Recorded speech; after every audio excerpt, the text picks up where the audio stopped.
एक बड़ी डिस्कवरी हुई जब मैं साउथ अफ्रीका गया कि साउथ अफ्रीका में जितनी भी मोबाइल फ़ोन शॉप्स हैं, हुँ, हुँ। ऑलमोस्ट 90% पाकिस्तानी हैं। I made it very clear to the top management in Pakistan कि मेरे लिए international move is the biggest step. मैं बिल्कुल आपसे कोई नेगोशिएशंस नहीं करूँगा कि मेरे इस साल का इंक्रीमेंट ज़्यादा कर दें, कम कर दें। यहाँ तक कि जब मैं साउथ अफ्रीका में काम करते हुए कंपनी से बाहर अपना तारुफ़ कराता था कि मैं पाकिस्तान से हूँ, तो पहला सवाल ये आता था कि आपकी मोबाइल फ़ोन की शॉप कहाँ है? मेरे कॉलीग्स थे जिन्होंने रेंज रोवर ली हुई थी, अ, 2-2 स्टोरीज़ के विला लिए हुए थे, पूल लिया हुआ था और फिर उसके बाद वो, जैसे कि आपकी कई मिसालें मैंने देखी हैं वीडियोज़ में, हुँ, उसके बाद वो कंप्लेन करते थे कि यार यहाँ पे तो कुछ बचता नहीं है। मैं अपने सिमिलर एज ग्रुप के जब पाकिस्तानी से अपने आप को कंपेयर करता था, हुँ, जो सिमिलर रोल्स में थे, तो financially I was okay hmm, compared to them. हुँ, ठीक ही था, उनसे शायद थोड़ा बेहतर होऊँगा या उनके बराबर होऊँगा। लेकिन जैसे ही मैं अपने एज ग्रुप के इंडियंस से अपने आप को कंपेयर करता था, तो हुँ, all of them were better. It's like कि एक ओशन में सारी कश्तियाँ एक ही जगह पे जाके फिशिंग करेंगी, हुँ, तो वहाँ पे चाहे जितनी भी फ़िश हो, हुँ, वो ख़त्म हो जाएँगी और सबको नहीं मिलेगी मछली। सही। उनसे बात करते हुए मैंने एमिरेट्स की जॉब्स वेबसाइट खोली, जस्ट फॉर माय अंडरस्टैंडिंग, और मैंने उनसे कहा ये जो जॉब है अच्छी लग रही है देखने में, हुँ, आप बता सकती हैं इसमें कितने लोग अप्लाई करते होंगे? हुँ, और उन्होंने, उनके ना एकदम से चेहरे पे मुस्कुराहट आई, उन्होंने कहा तुम्हारा क्या ख़्याल है क्या नंबर होगा? और मैंने एक अपनी तरफ से अंदाज़ा लगा के बोला 5000 लोग होंगे। सलमान कैसे हैं? बिल्कुल ठीक-ठाक। थैंक यू सो मच, वली आपने इनवाइट किया। नहीं, ज़बरदस्त। आपकी प्रोफ़ाइल जब मैंने देखी ना, तो मैंने कहा कि मेरे चैनल के ऊपर हम लोग बात कर रहे होते हैं साइड हसल्स की, पर्सनल फाइनेंस की, एंटरप्रेन्योरशिप की। लेकिन उस बीच में एक चीज़ बहुत इम्पोर्टेंट होती है कि जो लोग 9 टू 5 जॉब कर रहे हैं, उसी से तो ट्रांज़िशन करते हैं अगर आपको करना होता है। तो एक इम्पॉर्टेंट चीज़ ये कि आपको कैसे प्रोडक्टिव होना है, अपनी जो भी आप काम कर रहे हैं, ताकि आप अपनी नेक्स्ट साइड हसल कर सकें। दूसरा ये कि जो एमएनसीज़ होती हैं, मल्टीनेशनल कंपनीज़ होती हैं, क्योंकि मैंने मल्टीनेशनल्स में काम किया है, लेकिन वो मल्टीनेशनल कंपनीज़ उस तरह की नहीं थी, जिसमें लेट्स से अगर मैं उसको कैटेगराइज़ करूँ, पीएनजी हो गई, रैकेट बेंकीज़र हो गई, या लेट्स से यूनिलीवर हो गई। इस तरह की जो कंपनीज़ होती हैं, ये थोड़ी-सी डिफरेंट डोमेन्स में काम कर रही होती हैं और इनके एक्सपीरियंसेस काफ़ी डाइवर्स होते हैं। तो आप इसी तरह के एक एक्सपीरियंस से आए हैं, बैकग्राउंड आपका उसी तरह का है और थोड़ा-सा हमारा मैचिंग बैकग्राउंड इस तरह से कि आप पाकिस्तान में कराची से हैं, मैं भी कराची से हूँ। And then you have multiple experiences in Africa, different और कंट्रीज़ के अंदर। प्लस ये कि आपने एक दफ़ा बताया मुझे कि आपने दुबई की जॉब मल्टीपल टाइम्स ऑफ़र छोड़ी भी है। तो थोड़ा-सा अपने बारे में पहले बताएँ, फिर हम कन्वर्सेशन को आगे रखते हैं फिर। बिल्कुल, थैंक यू वली। सो जैसा कि आपने कहा था, मैं कराची से मेरा ताल्लुक़ है and I was born in Karachi. मेरी सारी स्कूलिंग और एजुकेशन भी कराची से थी। मैंने initially I went into IT और फिर उसके बाद मैंने थोड़ा-सा गियर चेंज किया and I moved towards sales and marketing. Uh, तो थोड़ा-सा बताएँ लोगों को कि आपकी जो इनिशियल एजुकेशन थी, यानी कि बैचलर्स था, वो किस में था? ताकि लोगों को पता चल सके कि उस बैचलर के बैकग्राउंड के साथ भी आप इस तरह की का काम कर सकते हैं। तो मैंने बीएस किया था कंप्यूटर साइंस में, ठीक है। और उसके बाद I had even started working at a software house. Hmm, that's when I sort of recalibrated और मुझे लगा कि शायद ये बहुत लॉन्ग टर्म मेरे लिए सूटेबल नहीं है। हुँ, और फिर मैंने एक थोड़ा-सा गियर चेंज करके पीएनजी को टारगेट किया हुँ, और पीएनजी में भी मैंने आईटी में ही इंटर्नशिप की। उसके दौरान मेरा बड़ा इंटरैक्शन हुआ मार्केटिंग और सेल्स से and I thought this is it, hmm, मुझे इसमें जाना है। हुँ, और बहुत से लोग जो मेरे साथ आईटी पढ़े थे वो हैरान थे कि ये ट्रांज़िशन कैसे होगा? Hmm, but I was committed to it. और फिर उसके बाद मैंने एमबीए किया आईबीए से और पीएनजी की मेरे पास ऑफ़र आ गई थी। उन्होंने मुझे कहा कि अगर आप एमबीए करके तो वापस एमबीए आप आएँगे। फुल टाइम कर रहे थे? हाँ, मैंने एमबीए इंटर्नशिप के बाद पीएनजी के, उन्होंने मुझे कहा कि अगर आप जॉब स्टार्ट करना चाहें, that's why PNG is such a fantastic organisation, कि हुँ, इफ़ दे लाइक यू और उन्होंने डिसाइड कर लिया कि ये टिक है हुँ, शख्स इन टर्म्स ऑफ कॉम्पिटेंसी, तो वो बहुत फ्लेक्सिबल होते हैं आपके लिए। हुँ। और मेरे लिए काफ़ी मुश्किल था वो यकीन करना उस वक़्त, लेकिन उन्होंने कहा कि अभी अगर आप, if you want to start now you can, if you want to come back after your completing your MBA you can come back कितना एज़ वेल। टाइम था एमबीए में उस वक़्त? तो उस वक़्त मेरा 1 साल रह गया था। अच्छा। तो मैंने उन्हें पॉज़ किया 1 साल एंड आई केम बैक और फिर मैंने उन्हें कहा कि मुझे सेल्स में जाना है। सेल्स में उन्होंने कहा ओके, हम हुँ, आपको सेल्स में ले लेंगे। और उन्होंने मुझे एक फ़ील्ड रोल ऑफ़र किया गुजरांवाला में। अराउंड द सेम टाइम मैं रैकेट में भी इंटरव्यू दे रहा था और वहाँ पे मैनेजमेंट ट्रेनिंग प्रोग्राम में मैं एंटर हो गया। तो मुझे हुँ, लगा कि at that stage of my career और मैं सेल्स मार्केटिंग में थोड़ा नया था। मैंने सोचा कि एक मैनेजमेंट ट्रेनिंग प्रोग्राम मुझे ज़्यादा वेल राउंडेड एक्सपीरियंस देगा और वहाँ से मेरा रैकेट का जर्नी स्टार्ट हुआ। हुँ, साल वो करने के बाद मैंने डिसाइड किया कि सेल्स इज़ द फील्ड जो मुझे ज़्यादा एक्साइटिंग लग रही है, और मैंने सेल्स का करियर फिर अपना स्टार्ट किया, and it has been 16 years at Reckitt. काफ़ी कुछ होता रहा उसमें। मैंने पाकिस्तान में ऑलमोस्ट 8 इयर्स काम किया। अ, उन 8 सालों के दौरान मैंने पाकिस्तान में Multan, Lahore, Karachi, head office, field sales, इन सब में काम किया। और फिर इवेंचुअली 8 साल के बाद मुझे चांस मिला पाकिस्तान से बाहर निकलने का। वो भी एक स्टोरी है। मैं गया टू 2016 में साउथ अफ्रीका, हुँ, और साउथ अफ्रीका में I was handling what is called सब सहारन अफ्रीका, जो कि एक 15 मुल्कों का क्लस्टर है आउटसाइड ऑफ साउथ अफ्रीका। और मैं बेस्ड साउथ अफ्रीका में था, मगर मैं वो वाली मार्केट सारी हैंडल करता था। अब वहाँ पे सब ट्रैवल करके, और बहुत सारे वहाँ पे डिस्ट्रीब्यूटर्स और टीम्स थी, उनके साथ काम करता था। तो वो मैंने किया। I did that for a little over 4 years. Right, around that same time covid भी आ गया, and I was supposed to move then, लेकिन कोविड की वजह से हर चीज़ थोड़ी 1 आध साल डिले हो गई। सही। और फिर साउथ अफ्रीका से नेक्स्ट मुझे चांस मिला साउथ ईस्ट एशिया मूव करने का। और मैं मलेशिया मूव हुआ 2021 में। हुँ, अब मुझे तकरीबन मलेशिया में 4 साल हो चुके हैं। वहाँ पे भी मैं एक रीजनल रोल कर रहा हूँ, जहाँ पे I am the regional sales director for ASEAN, which is South East Asia, hmm. And Japan, Korea for Reckitt. अच्छा, ओके, जापान, कोरिया भी उसी के अंदर उसी आता है। क्लस्टर में शामिल है। चलें उसके बारे में तो बात करते हैं। इससे पहले जो जो आपकी मूव थी साउथ अफ्रीका की, वो क्या उसमें डॉट्स कनेक्ट हो रहे थे? और क्या टिक बॉक्सेस थे जो आपने साउथ अफ्रीका चूज़ किया? यू टोल्ड मी अर्लियर कि आप दुबई मूव नहीं कर रहे थे। क्या रीज़न्स थे? राइट, तो इसके लिए थोड़ा सा हमें रिवाइंड करना पड़ेगा कि मेरे करियर के 5 साल वाले पॉइंट पे मैं क्लियर हो गया था कि अगर मुझे लॉन्ग टर्म ग्रोथ चाहिए, तो मुझे पाकिस्तान से निकल के इंटरनेशनल एक्सपोज़र चाहिए। हुँ, और उसके लिए आई वाज़ क्लियर कि अगर उसके लिए मुझे कुछ कॉम्प्रोमाइज़ेज़ करने पड़े तो मैं करूँगा। और locally I made it very clear to the top management in Pakistan कि मेरे लिए international move is the biggest priority. Hmm, तो मैं बिल्कुल आपसे कोई नेगोशिएशंस नहीं करूँगा कि मेरे इस साल का इंक्रीमेंट ज़्यादा कर दें, कम कर दें, मेरा ग्रेड चेंज कर दें। मैं आपसे सिर्फ़ एक चीज़ माँगूँगा at the end of the year, कि how close am I to my next international move. And I stuck to it very consistently. मैंने सारे अप्रेजल्स में एक ही डिस्कशन करता था अपने लाइन मैनेजर से, अपने हेड ऑफ डिपार्टमेंट से, कि मुझे आपसे और कुछ नहीं चाहिए। Hmm, this is the only thing, which is why जो सबसे पहली डिपार्टमेंट में हम उसे एक्सपोर्ट कहते हैं रैकेट में, हुँ, एक्सपोर्ट की अपॉर्चुनिटी आई, वो उसकी डिस्कशन मेरे साथ हुई। ठीक है। और पहली अपॉर्चुनिटी दुबई की थी। दुबई की अपॉर्चुनिटी, ऑफ कोर्स पाकिस्तान से दुबई जाना, कोई भी रोल करना एक एक्साइटिंग, फाइनेंशियली एक एक्साइटिंग मूव होती है। लेकिन उसके अलावा उसमें मुझे बहुत टिक्स नज़र नहीं आ रहे थे इन टर्म्स ऑफ प्रोग्रेशन। और उसका एक सबसे सिंपल जो मेजरमेंट का तरीका है, वो ये है कि उस रोल में जो आपसे पहले 2-3 लोग रह चुके हैं, वो हुँ, कहाँ हैं अब? हुँ, और मुझे उनका कोई बहुत ज़्यादा ब्राइट फ्यूचर नहीं नज़र आया। तो मैंने सोचा कि मेरा जाने का मकसद 6 महीने या 2 साल का एक्सपीरियंस लेना तो नहीं है। मेरा मकसद है इंटरनेशनल करियर डेवलप करना। तो इसलिए मैंने उसे दिल पे पत्थर रख के लेट गो फ़ोरगो कर किया। दिया, ठीक है। बट मैंने अपना तलाश का सफ़र जारी रखा। हुँ, और इत्तेफ़ाक से उसी के 6 महीने बाद एक साउथ अफ्रीका में अपॉर्च्युनिटी निकली, कि जहाँ पे दे वर लुकिंग फॉर समबडी जिसे पाकिस्तान की तरह की मार्केट का एक्सपीरियंस हो, और वो नई मार्केट्स क्रिएट कर सके। हुँ, और लकीली साउथ अफ्रीका में ऐसे लोग अवेलेबल नहीं हैं, विच इज़ वाई उन्होंने फ्लेक्सिबल थे कि पाकिस्तान से किसी को लेके आ जाते हैं। ठीक है। And that open the window for me. उसमें टिक क्या था कि it was a step up. Role थोड़ा हाई विजिबिलिटी था, थोड़ा सा हाई रिस्क भी था, लेकिन उसमें स्टेक्स वर हायर, कि अगर आप उसमें सक्सेसफुल होते तो कंपनी में काफ़ी हाई लेवल पे लोगों को पता चल जाता कि अच्छा ये हैं साहब जिन्होंने ये कारनामा अंजाम दिया। सही।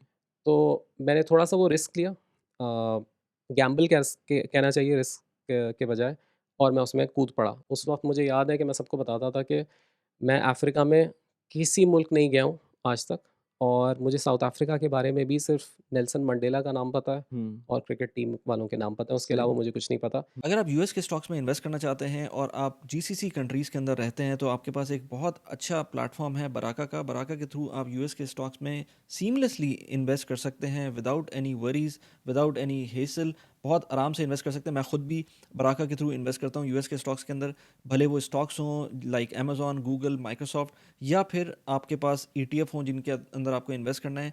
बहुत अच्छा इंटरफेस है ऐप का, मैंने लिंक डिस्क्रिप्शन में डाला हुआ है। अगर आप उसको यूज़ करते हुए अपना अकाउंट खोलेंगे तो आपको रेफरल बोनस भी मिल सकता है। Do try this out. Now let's get back to the video. लेकिन मैं कमिटेड था कि मुझे वहाँ पे जाके बहुत कुछ सीखना है और डिलीवर करना है, और उसके अंदर मैं you were married at that time? जी। अच्छा, तो उसमें घर वालों की तरफ से कोई? इस पे भी वो उसे कहते हैं ना तंजीम साज़ी, मैंने काफ़ी सालों पहले से शुरू कर दी थी अच्छा। कि वी हैव 2 ऑप्शंस, हम्म। या तो पाकिस्तान में रहते हैं, वो ऑप्शन नो हो गया था, हम्म। तो वी वर क्लियर कि पाकिस्तान से निकलना है। फिर मैंने ये एग्री करवा लिया था घर में कि अगर पाकिस्तान से निकलना है तो फिर let's keep our flexibility very high, hmm. वरना 6 महीने बाद शायद वापस आना पड़े। हम्म। ठीक है? तो ये मैं डील साइन करवा चुका था साउथ अफ्रीका से पहले। सही एंड है। साउथ अफ्रीका के जहाँ अननोन्स हैं, वहाँ पे साउथ अफ्रीका के कुछ बहुत खूबसूरत नोन्स भी हैं। Hmm. It is probably the world's best weather, natural beauty is breathtaking, Cape Town, उसका पूरा कोस्ट, तो घूमने फिरने की बहुत जगह है। मुझे साउथ अफ्रीका में कोई वीकेंड याद नहीं पड़ता जहाँ पे हम घर में या जोहानिसबर्ग में बैठते हों। हम्म। हम निकल जाते थे क्योंकि बहुत ज़बरदस्त ड्राइव्स होती थी, हाईवेज़ बहुत अच्छे हैं। तो बहुत सारे उसके प्लस पॉइंट्स भी थे, ऑफ कोर्स चैलेंजेस भी थे अफ्रीका के ओवरऑल। मुझे अफ्रीका में with a Pakistani passport travel करने में बहुत चैलेंज होता था। वीज़ा लेना होता होगा। मैं पहले से 3 महीने पहले से वीज़ाज़ प्लान कर रहा होता था हम्म। कि इस कंट्री मुझे 4 महीने बाद जाना है, इसका वीज़ा अप्लाई कर दो। तो वो भी एक मेरी जॉब का हिस्सा था हम्म। कि पूरी अगले 6 महीने की प्लानिंग वीज़ा की करनी है, प्लानिंग होनी चाहिए। क्योंकि पूरी टीम में मैं वाहिद बंदा होता था जिसे वीज़ा अच्छा, रिक्वायर्ड ऐसा होता नहीं था। होता कि अगर आपके पास साउथ अफ्रीकन रेजिडेंस वीज़ा है तो आपको वीज़ा ऑन अराइवल मिल जाएगा दूसरे कंट्रीज़ का? ऐसा नहीं नहीं, था? वो सिर्फ़ साउथ अफ्रीकन पासपोर्ट के लिए है, अच्छा, या फिर अगर आपके पास यूरोपियन पासपोर्ट है तो जिसमें फिर वो ऑलरेडी वीज़ा नॉर्मली की है। अच्छा, रिक्वायरमेंट नहीं है। ठीक है, सही। तो अच्छा, मुझे एक चीज़ और बताएँ कि दुबई के अंदर आपको जो जॉब मिल रही थी, मुझे थोड़ा-सा अंडरस्टैंड करना है क्योंकि जो लोगों को एक्सपायर्ड जॉब्स मिलती हैं, उसके मैंने ये देखा है नॉर्मली मल्टीनेशनल्स के अंदर पैसे अच्छे मिलते हैं, लेकिन पैसे कुछ केसेज़ में पैसे कम मिलते हैं, फैसिलिटीज़ बहुत मिलती हैं। वरना मतलब आप बहरोज़ को जानते होंगे। बिल्कुल। बहरोज़ ने अपनी पूरी स्टोरी बताई थी उसके अंदर। बहरोज़ के ऊपर हम लोग काफ़ी ज़्यादा उनके साथ पॉडकास्ट भी करते रहते हैं। आपको चैनल पे देखना है तो जो नए लोग हैं वो देख सकते हैं जाकर, उनकी वाइफ़ के साथ भी मैंने पॉडकास्ट किए हैं। तो उसने जो मुझे बताया था कि उसकी ऑलमोस्ट 70,000 दिरहम्स की सैलरी, 75,000 दिरहम्स की सैलरी थी। He was a CFO PNG eight that time. जब वो पाकिस्तान जब जब दुबई मूव हुआ था, ऑलमोस्ट 75,000 दिरहम्स सैलरी थी। लेकिन जब उसने ब्रेकडाउन बताया मुझको, तो उसके अंदर कैश कंपोनेंट 50% का ही रह गया था ऑलमोस्ट। तो आपका भी कुछ इसी तरह से होता था? क्योंकि आप एक्सपर्ट असाइनमेंट पे जा रहे हैं जो कि परमानेंट नहीं है। कुछ लोगों का परमानेंट सिनेरियो बनता है ना, कि यहाँ पर आप परमानेंट बेस होगी आपकी। आपकी पाकिस्तान बेस थी लेकिन आप एक्सपर्ट असाइनमेंट पे आ रहे थे, तो इस तरह से होता है? बिल्कुल, तो ये बड़ा इंटरेस्टिंग क्वेश्चन है, थैंक यू वली। और ये बहुत इंपॉर्टेंट है उन लोगों के लिए जो इंटरनेशनल करियर बनाना चाहते हैं, कि 2 टाइप्स के रोल्स होते हैं। एक वो रोल हैं जो सबको चाहिए, हुँ। और कंपनी के पास एक बहुत बड़ा पूल है चूज़ करने के लिए, हुँ। ठीक है? तो वहाँ पे कंपनी को भी पता है कि we have the stronger negotiating position, ठीक है? वहाँ पे वो स्क्वीज़ करेंगे आपको, हुँ। ठीक है? देन देयर आर रोल्स जहाँ पे the talent pool is smaller, hmm. Willingness of people to move is also smaller, ठीक है? वहाँ पे आपके पास चांस है, ठीक है? कि आपकी नेगोशिएटिंग पावर स्ट्रॉन्ग हो जाती है। जहाँ तक एक्सपर्ट मूव्स का ताल्लुक है, इन हाई अट्रैक्टिवनेस जितना हाई अट्रैक्टिवनेस कंट्री होगा, वहाँ पे पर्क्स एंड प्रिविलेजेस थोड़े से स्क्वीज़ होते जाएँगे, हुँ। ठीक है? जैसे दुबई है, दुबई में आपको किसी को हार्डशिप अलाउंस देने की ज़रूरत नहीं है। एक ज़माने में मिलता था। वो मुझे दोस्त हम लोग मज़ाक करते थे कि 2007 तक दुबई मरीना में रहने के लिए गोरों को हार्डशिप अलाउंस मिल रहा था। मतलब एक ज़माना था वो। लेकिन अब तो ख़ैर ऑफ़ कोर्स किसी को सोच भी नहीं सकता कोई इस तरह की बात। बिल्कुल। हाँ। तो वो जैसे-जैसे एक कंट्री ज़्यादा अट्रैक्टिवनेस इंडेक्स में ऊपर जाता है, हाँ। वैसे-वैसे थोड़े से perks and extra perks and privileges की ज़रूरत नहीं रहती। हुँ।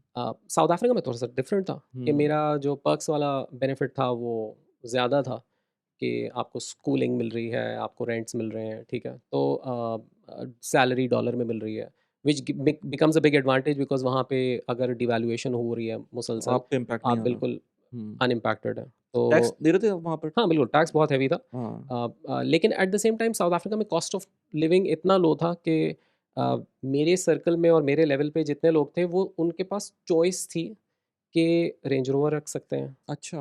विला में रह सकते हैं, पूल होगा घर में, हुँ। बड़ा गार्डन होगा घर में। Then it was about financial awareness के हुँ। लाइफ़स्टाइल को प्रेफ़र तो करें, हाँ। या फिर थोड़ा-सा फ्यूचर सही। को भी देखें। अच्छा, again coming back to this, because आपने इस तरह की बात की तो मैं एक और ऐसे बंदे को जानता हूँ जिसकी कंपनी का नाम नहीं लेते, ऑल्दो कि वो हर जगह है, वो मल्टीनेशनल है वो भी। उन्होंने उसको इस तरह से आई वुड से कि बाँधा हुआ है, क्योंकि उसको वो इस वक़्त जिस विला में रह रहा है वो 300,000 दिरहम्स का साल का रेंट है उसका। उसके बच्चे यू नेम इट, और वो किसी भी स्कूल में जा सकते हैं। इस वक़्त जिस स्कूल में जा रहा है मेरे ख़्याल से 55,000 60,000 दिरहम्स साल की एक बच्चे की फ़ीस है। उसको यू नेम इट कोई भी गाड़ी वो ले सकता है। लेकिन सैलरी उसको जो मिल रही है वो हार्डली आई थिंक 20,000 दिरहम्स मिल रही है। तो ये जो डिस्पैरिटी जो क्रिएट होती है, जो कंपनी ख़ास तौर पे मल्टीनेशनल्स क्रिएट करती हैं, मुझे लगता है कि ये आपको एक लाइफ़स्टाइल क्रीप में लेके जाती हैं। उसके बाद वो आपको इतना डरा देती हैं कि आपने इस कंपनी को छोड़ा तो हार्डली आपको कितना मिल जाएगा उसके बाद? आपको अगर आपको 20,000 कैश मिल रहा है, आप अगर 40,000 50,000 पे भी जाएँगे तो आप वो लाइफ़स्टाइल अफ़ोर्ड ही नहीं कर सकते जो इस वक़्त कंपनी आपको दे रही है। तो इज़ इट लाइक दैट? बिल्कुल, बिल्कुल। आई थिंक अगर आपको कोई एक्सपर्ट रोल मिल रहा है तो आप इस परसेप्शन के साथ नहीं जा सकते कि कंपनी ही मेरा ख़्याल रखेगी। हुँ, आपको एक अपॉर्च्युनिटी मिल रही है और एक लिमिटेड टाइम विंडो है। हुँ, अगर मैं साउथ अफ्रीका में एज़ एन एग्ज़ाम्पल 10 साल रह जाता, हुँ। तो मेरी सैलरी बहुत डाउनवर्ड रिवाइज़ हो जाती क्योंकि मैं लोकल बन जाता 5 साल बाद। Right, right. तो I need to plan in advance. ये हाँ, कंपनी की टेंशन नहीं है, हाँ, ये मेरी टेंशन है हाँ। कि अगर मैं यहाँ पे जा रहा हूँ, मेरे एक्सपायर्ड बेनिफिट्स किस पॉइंट पे अनअट्रैक्टिव होना शुरू हो जाएँगे। सही। तो मुझे उससे पहले नेक्स्ट अपना हुँ। रोल कैलकुलेट करना शुरू करना है। ठीक है, तो साउथ अफ्रीका में आप जब रहे उसके बाद फिर असाइनमेंट्स किए होंगे मल्टीपल अफ्रीका के, कुछ स्टोरीज़ होनी चाहिए। क्योंकि साउथ अफ्रीका अफ्रीका इटसेल्फ लोगों के, पाकिस्तानियों के लिए ख़ास तौर पे एक ऐसी जगह है जो सोचता भी नहीं है कोई इस वक़्त जहाँ। अब तो फिर भी थोड़ी-सी अवेयरनेस आ गई है। लेकिन अभी मेरी एक पॉडकास्ट हुई थी, आई डोंट नो कि इस पॉडकास्ट से पहले आएगी बाद में आएगी। हमारे एक फ्रेंड हैं कॉमन, मल्टीपल दोस्त हम लोग साथ में होते थे किसी ज़माने में। फिर वो हम लोग अलग-अलग हो गए थे, लेकिन अभी मुझे वो रिसेंटली कुछ दिनों पहले मिले तो पता चला कि वो मोबाइल फ़ोन्स का बिज़नेस कर रहे हैं। और वो कह रहे हैं Nigeria is haven for them. मतलब वो जिस तरह से एक्सपोर्ट कर रहे हैं, दुबई से ट्रेड करते हैं, यूएस से फ़ोन्स आते हैं और वहाँ भेजते हैं। तो कहते हैं इससे अच्छा तो कोई बिज़नेस नहीं है। और फिर अफ्रीका के और उन्होंने मुझे एवेन्यूज़ बताया कि वो कहाँ-कहाँ पर क्या-क्या चीज़ें हैं, क्योंकि मेरे ख़्याल से पॉकेट्स बहुत हैं वहाँ पर, जिसमें काम कर सकते हैं। तो आप लोग भी इसी तरह से एक्सप्लोर किया था एज़ अ मल्टीनेशनल? तो वो कहते हैं ना कि सफ़र ज़रिया ज़फ़र है। तो हुँ। एक बड़ी डिस्कवरी हुई जब मैं साउथ अफ्रीका गया कि साउथ अफ्रीका में जितनी भी मोबाइल फ़ोन शॉप्स हैं, हुँ, हुँ। ऑलमोस्ट 90% पाकिस्तानी ओन्ड है। तो पाकिस्तानीज़ ने इस इंडस्ट्री को कॉर्नर कर लिया। यहाँ तक कि जब मैं साउथ अफ्रीका में काम करते हुए कंपनी से बाहर अपना तारुफ़ कराता था कि मैं पाकिस्तान से हूँ, तो पहला सवाल ये आता था कि आपकी मोबाइल फ़ोन की शॉप कहाँ है? अच्छा। तो इतना इस हद तक वो फैल गया था अच्छा, अच्छा। काम। हुँ। तो South Africa as far as professionals working from Pakistan in MNCs are concerned तो बहुत छोटा पूल कम है। थे। हैं लोग वहाँ पे हुँ, लेकिन कम है। और जहाँ तक मेरा क्योंकि रोल अफ्रीका के अंदर था, तो मुझे तो ट्रैवल करके जाना होता था ज़ाम्बिया, ज़िम्बाब्वे, मोज़म्बिक, अंगोला, हुँ, उन सारे मुल्कों का जिसके बारे में जब मैं जा रहा होता था तो मैं किसी को नहीं जानता था। और मेरा काम ये होता था कि वहाँ पे कंट्री में जाके चीज़ें सेटअप करनी है। हुँ, तो वो एक बड़ी चैलेंजिंग किस्म की चीज़ होती थी। और अक्सर वहाँ पे मैं जाके ही अपने आप को 1 दिन लेता था हुँ, इंडस्ट्री में लोगों से कनेक्ट करने के लिए, अपने आप को इंट्रोड्यूस करवाने के लिए। तो वो ये आपके ऊपर है कि आप उसे एक एडवांटेज के तौर पे यूज़ करें हुँ, या उसे अपना डिसएडवांटेज बना लें। डिसएडवांटेज तो बड़ा ऑब्वियस है कि आप ना उधर पहले कभी गए हैं, ना किसी को जानते हैं। हुँ, लेकिन उसी चीज़ को अगर आप एडवांटेज बना लें हुँ, कि वहाँ पे अगर मैं एज़ एन आउटसाइडर किसी डिस्ट्रीब्यूटर से पहली दफ़ा मिलने जाता था, तो मैंने ये रियलाइज़ किया कि लोगों के पास बहुत, क्योंकि वो इंटरनेशनल कंट्रीज़ नहीं हैं, हुँ, ग्लोबल कंट्रीज़ नहीं हैं। हुँ, तो जब बाहर से लोग आते हैं, तो एज़ अपोज़्ड टू दुबई, दुबई में अगर आप किसी को भी बताएँगे कि मैं ऑस्ट्रेलिया से आया हूँ या कनाडा से आया हूँ, नोबडी इज़ सरप्राइज़्ड, हुँ, बड़ी कॉमन सी चीज़ है। लेकिन अगर आप ज़ाम्बिया में जाके किसी को बताते हैं कि मैं पाकिस्तान से आया हूँ और मैं साउथ अफ्रीका में होता हूँ, उनके लिए बड़ी इंटरेस्टिंग चीज़ है, वो आपके साथ बैठ के बात करने के लिए तैयार हो जाते हैं। राइट, राइट, तो I right. Started using that to my advantage. तो मेरा ऑलमोस्ट मॉडल ये बन गया था कि मैं जब किसी कंट्री में पहली दफ़ा जाता था, तो डे 1 में कोई ऑफ़िशियल काम नहीं करता था। मैं मीटिंग सेटअप करता था 4-5 लोगों से, हुँ, किसी इंडस्ट्री के डिस्ट्रीब्यूटर से मिल लिया, बिल्कुल कॉफ़ी चैट की। हुँ, कोई सीनियर लोग जो इंडस्ट्री के हैं, उन्हें पहले से मैसेज कर दिया कि आएँ, हम आपसे मीटिंग करते हैं। और मैं बड़ा सरप्राइज़्ड होता था कि मुझे बहुत अच्छा रिस्पॉन्स मिलता था। हालाँकि वो लोग मुझे जानते भी नहीं थे। तो ऐसे में मैंने नेटवर्क भी वहाँ पे बनाना शुरू किया। और वहाँ पे मैंने ये भी देखा कि हमारा नेटवर्क कितना छोटा है। वहाँ पे अक्सर कंट्रीज़ होते थे, वहाँ पे मुझे कोई पाकिस्तानी डेफ़िनिटली प्रोफ़ेशनल नहीं मिलता था। और जब मैंने वहाँ पे सोचा कि मुझे टीम की ज़रूरत है, क्योंकि जब मैंने वहाँ पे रैकेट के लिए बिज़नेसेस क्रिएट करना शुरू किए, तो स्टार्ट तो मैंने कर दिया, लेकिन I needed somebody to run it. हुँ, तो वहाँ पे भी मैंने सोचना शुरू किया कि ये बड़ा अच्छा चांस है मेरे लिए कि मैं यहाँ पे पाकिस्तानी कम्युनिटी को इंट्रोड्यूस करूँ, हम्म, उन्हें अफ्रीका से तारुफ करा दूँ उनका, हम्म, और अफ्रीका को पाकिस्तान से मुतारिफ करा दूँ। हम्म, और मुझे याद है कि उस पॉइंट पे मैंने अपने सारे जो मेरे सेल्स के कॉन्टैक्ट्स थे, मैंने पूरे पाकिस्तान में काम किया था, तो मेरे काफ़ी सारे फ्रेश सेल्स कॉन्टैक्ट्स थे। और सेल्स में as oppose to other function, sales में पीपल लॉयल्टी बहुत ज़्यादा होती है, कि अगर मैंने किसी के साथ काम किया हुआ है, तो वो मेरे साथ अगर उनका रिलेशनशिप अच्छा है, तो वो दुनिया के दूसरे कोने तक जाने के लिए तैयार हो जाएगा, सही सही। एज अपोज टू मार्केटिंग या सप्लाई में शायद उस हद तक ना होता हो। हम्म, तो मुझे याद है कि मैंने कुछ लोगों को, जिन्हें मुझे लगता था कि बाहर जाने का शौक़ है, लेकिन शायद वो फास्ट लेन में नहीं है, उन्हें बहुत टाइम लग जाएगा मेन स्ट्रीम मार्केट्स में जाने के लिए। हम्म, तो मैंने उन्हें रीच आउट करना शुरू किया कि देखो, एक बहुत अच्छी अपॉर्चुनिटी है, पैसे भी अच्छे हैं, why don't you come to Zambia. हम्म, तो इस तरह से होते होते उसका कमाल ये हुआ कि मैं एक पाकिस्तानी को लेके गया वहाँ पे, छोटा सा बिजनेस था ज़ाम्बिया का, और विद इन अ ईयर उसके बाद मुझे बहुत ज़्यादा नहीं करना पड़ा, उसने खुद दो और को लेके आ गया, and with in a year वहाँ पे 6 पाकिस्तानीज़ मल्टीपल लेवल्स पे पहुँच गए थे। ज़ाम्बिया रैकेट में या किसी डिस्ट्रीब्यूटर में या वो बिज़नेस रैकेट का ही था, लेकिन क्योंकि रैकेट का डायरेक्ट प्रेज़ेंस नहीं था, तो हम ठीक है, हायरिंग डिस्ट्रीब्यूटर हायरिंग के किसी थ्रू ठीक करते है, थे। सही है, बिल्कुल। ओके, तो इस सही, तरह से थोड़ा-सा वहाँ पे ना सिर्फ़ पाकिस्तानीज़ को, बस इंडियंस को भी वहाँ पे मैंने ऐड किया था टीम में, और काफ़ी अच्छे रिज़ल्ट्स हुँ, उसके मिले थे। राइट, तो ये सब कुछ आप लेकिन बेस आपकी साउथ अफ्रीका रही हमेशा? मैं साउथ अफ्रीका में था और मैं ट्रैवल करता था इन कंट्रीज़ में। सही, नहीं Africa is a fascinating place मतलब मुझे लगता है कि अभी भी एक ऐसी जगह है जो कि बहुत सारे लोगों ने एक्सप्लोर नहीं किया हुआ और ख़ास तौर पे लैंग्वेज का जो बैरियर है मेरे ख़्याल से वो होता होगा वहाँ पर। अगर आप और क्योंकि बहुत सारे मुल्क हैं ना, तो वहाँ पर हर मुल्क में डिफरेंट किस्म की लैंग्वेजेज़ बोली जाती होंगी, वो एक सी नहीं होती होगी और वो लैंग्वेज बैरियर अगर आप लैंग्वेज बैरियर को क्रॉस कर लें किसी तरह से, तो मेरे ख़्याल से वो दुनिया आपके लिए खुल जाती है वहाँ पर। बहुत इम्पोर्टेंट पॉइंट है वली, क्योंकि एक one of my objectives of moving outside was also discovering hmm, cultures, people. मैं अपने आप को इसका स्टूडेंट भी समझता हूँ। तो साउथ अफ्रीका में जो है वो इंग्लिश स्पीकिंग है, ठीक है? लेकिन एज़ सून एज़ आप अफ्रीका में निकलना शुरू करते हैं, तो साउथ अफ्रीका के बराबर में नामीबिया, बोत्सवाना है, वो बिल्कुल साउथ अफ्रीका के कॉपी पेस्ट ज़ेरॉक्स कॉपीज़ हैं, ठीक ठीक है। है? जैसे ही आप अंगोला एंटर होते हैं, वहाँ पे पोर्चुगीज़ स्पीकिंग है, मोज़म्बिक पोर्चुगीज़ स्पीकिंग है, आप हुँ, मॉरिशस चले जाएँ, वो फ्रेंच स्पीकिंग है। हुँ। यहाँ तक कि मोज़म्बिक में आप किसी से इंग्लिश में बात नहीं कर सकते, क्योंकि वो बिल्कुल इंग्लिश नहीं बोलते। तो वो कंप्लीटली पोर्चुगीज़ स्पीकिंग है। अच्छा इनकी पोर्च जो भी लैंग्वेजेज़ हैं, जो फर्स्ट लैंग्वेज है वो तो अफ्रीका की कोई लैंग्वेज होगी या वो भी मतलब पोर्टुगीज़ या फ्रेंच उस तरह या इंग्लिश साउथ व अफ्रीका में सवाल ही है I think. Multiple tribal languages होती हैं वहाँ पे, अच्छा। Which are their native languages, हुँ, ठीक है? लेकिन जो पूरे कंट्री में बोली जाती है common language, hmm, hmm. That is usually the either French है, या पोर्चुगीज़ है, या इंग्लिश है। अच्छा, सही। जी। तो अच्छा फिर उसके बाद आप कह रहे हैं कोविड के बाद आप साउथ ईस्ट एशिया में गए, मलेशिया गए और कोई और कंट्री नहीं था मतलब डायरेक्ट आप मलेशिया ही गए? बिल्कुल, तो ऐसा हुआ था कि कोविड के दौरान प्लान ये था कि मैंने नॉर्थ अफ्रीका और थोड़ा-सा पार्ट मिडल ईस्ट का रिमोटली हैंडल करना शुरू कर दिया। और अंडरस्टैंडिंग ये थी कि जब कोविड ख़त्म हो जाएगा, तो फिर मैं दुबई मूव कर जाऊँगा। तब तक साउथ अफ्रीका से बैठ के मैनेज करता हूँ, ठीक है? ट्रैवल तो हो नहीं रही थी, कोई भी दुनिया में ट्रैवल नहीं कर रहा था उस वक़्त, तो हुँ, दैट वाज़ द अंडरस्टैंडिंग। हुँ, उस रोल में मैंने अच्छा करना शुरू कर दिया, मेरे रिलेशनशिप्स भी अच्छे बन गए, बिज़नेस के रिज़ल्ट्स भी अच्छे आने शुरू हो गए। तो फिर प्लान ये बना कि अच्छा चलो, you hang in their, as soon as things start opening up, हम आपको दुबई मूव कर देंगे। ठीक है। लेकिन उस वक़्त कोविड की अनफॉर्च्युनेटली कोई एक्सपायरी डेट किसी ने पब्लिश नहीं की थी। हाँ। तो मुझे लगा कि यहाँ ऐसा ना हो कि मैं 3 साल ही बैठा रहूँ। हुँ, तो मैं थोड़ा-सा प्रोएक्टिव हुआ, और मैंने पता करना शुरू किया कि कौन से कंट्रीज़ हैं जहाँ पे फ़िज़िकल मूवमेंट पॉसिबल है। हुँ, और उस सर्च के दौरान मुझे साउथ ईस्ट एशिया का पता चला कि यहाँ पे कुछ लोगों ने मूव किया है अभी रिसेंटली, हुँ, और 1-2 पोज़ीशंस भी हैं। तो मैंने एक्टिवली लॉबी करना शुरू कर दिया अपने आप को उन पोज़ीशंस के लिए, जो मैंने रिलेशनशिप्स और नेटवर्क अपना एक्सपैंड किया था पाकिस्तान से निकलने के बाद। पाकिस्तान में जब तक आप होते हैं, आपका एक बहुत रिस्ट्रिक्टेड वन कंट्री नेटवर्क होता है।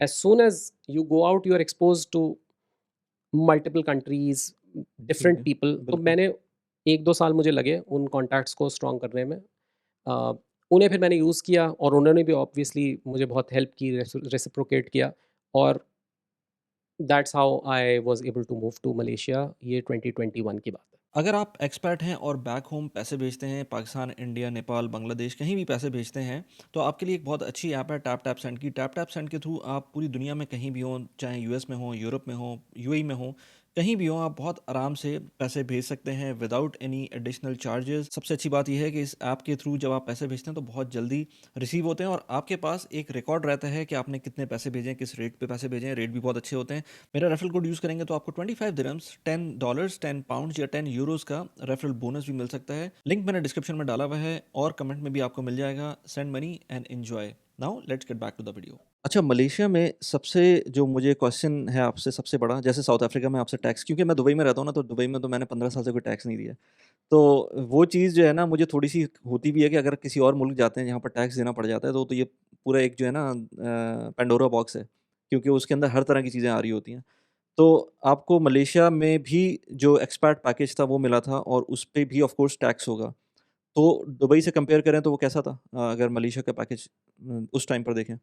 राइट। तो किसी भी पैकेज को कंपेयर करने के दो तरीके हैं, राइट? एक तो है एब्सोल्यूट वैल्यू, हुँ, और ये गलती अक्सर मैंने पाकिस्तानीज़ को करते देखा है कि जब वो दुबई में मूव करते हैं या इवन बहुत सारे पाकिस्तानीज़ मलेशिया भी जो आते हैं पाकिस्तान से, वो फ्लैट कैलकुलेशन करके आ जाते हैं ठीक है, कि हमारी तो पाकिस्तान से सैलरी डबल हो गई, मज़ा ठीक आ है, गया। ठीक है। सही है। अ, दूसरा है which is very obvious, which is cost of living. ठीक हुँ, है, कि इवेंचुअली सेविंग कितनी होगी। हुँ, अब जैसे मैं आपको एक अफ्रीका की एग्जांपल से समझाता हूँ और फिर हम वापस साउथ ईस्ट एशिया आ जाएंगे कि घाना के अंदर एवरेज जो रेंट है वो ही $9,000 है।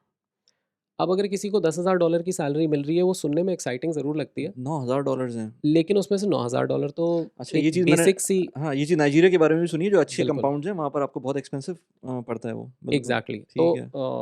तो उसके बाद तो कुछ बचेगा नहीं।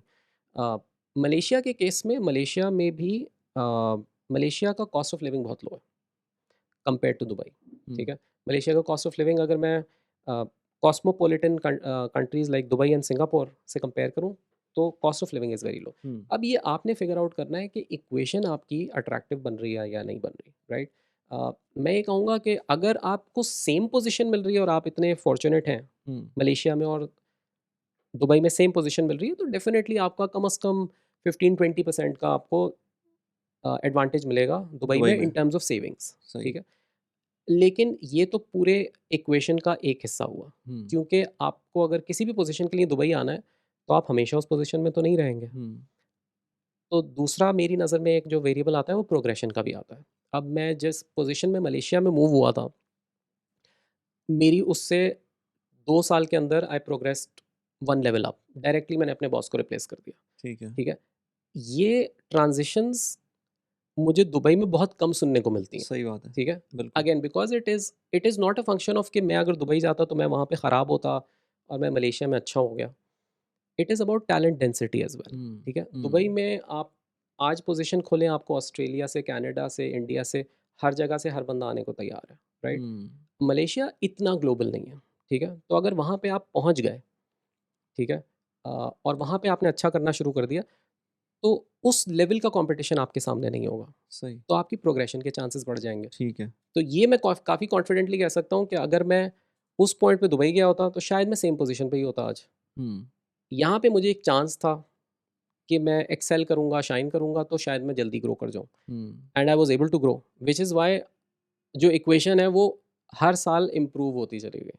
सही। अच्छा, एक चीज़ और भी है ना, एमएनसीज़ में यूजुअली मैंने देखी है कि अगर आप एक सेट इस स्पेसिफ़िक रोल में चले गए हैं और एक स्पेसिफ़िक लेवल में चले गए हैं, अब आप दूसरी जगह अगर रिलोकेट करते हैं, जैसे दुबई, जो सीनियर्स थे, मैं पाकिस्तान में मोटरोला में होता था, तो जो सीनियर्स थे, उनके लिए बहुत मुश्किल था कि वो दुबई मूव करें।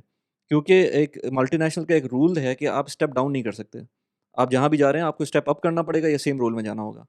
तो अगर आप एक सीनियर लेवल पे चले गए हैं, तो अब आपको मूवमेंट आपकी थोड़ी-सी रिस्ट्रिक्ट हो जाती है, उस पॉइंट ऑफ व्यू से। तो ऐसा था, आपको फ़ील होता था आप, या नहीं, उस लेवल पे अभी आप आए ही नहीं थे कि आपको लगे कि आप उससे ऊपर जा सकते हैं या नहीं जा सकते हैं?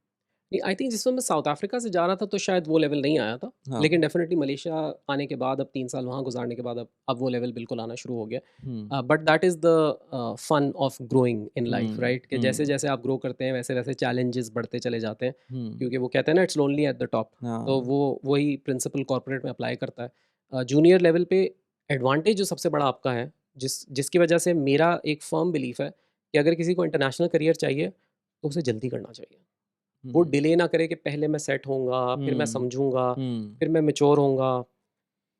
जितना जल्दी निकल सकते हैं निकल जाए। ये इंतज़ार ना करें कि मैं रेडी होऊंगा फिर मैं निकलूंगा, बिकॉज एक्चुअली आपको पता चलेगा कि आप रेडी निकलने के बाद होंगे। It is a reality. Absolutely. तो अगर मैं पाकिस्तान में 8 साल के बाद निकला, मेरा सिर्फ एक रिग्रेट था कि मुझे 5 साल के बाद निकलना चाहिए था, तो 3 साल पहले निकलना चाहिए था, बिकॉज वो सब जो मैंने 8 के बाद सीखा वही मैं 5 के बाद भी सीखता। तो ये डेफिनेटली है, और it gets challenging with time. ज़ाहिर है फिर आप भी एक्सपेंसिव हो जाते हैं, बिल्कुल, तो बाकी कंपनीज़ के लिए आपको हायर करना मुश्किल हो जाता है। बिल्कुल। तो ये this is part of the challenge of a right. Corporate career.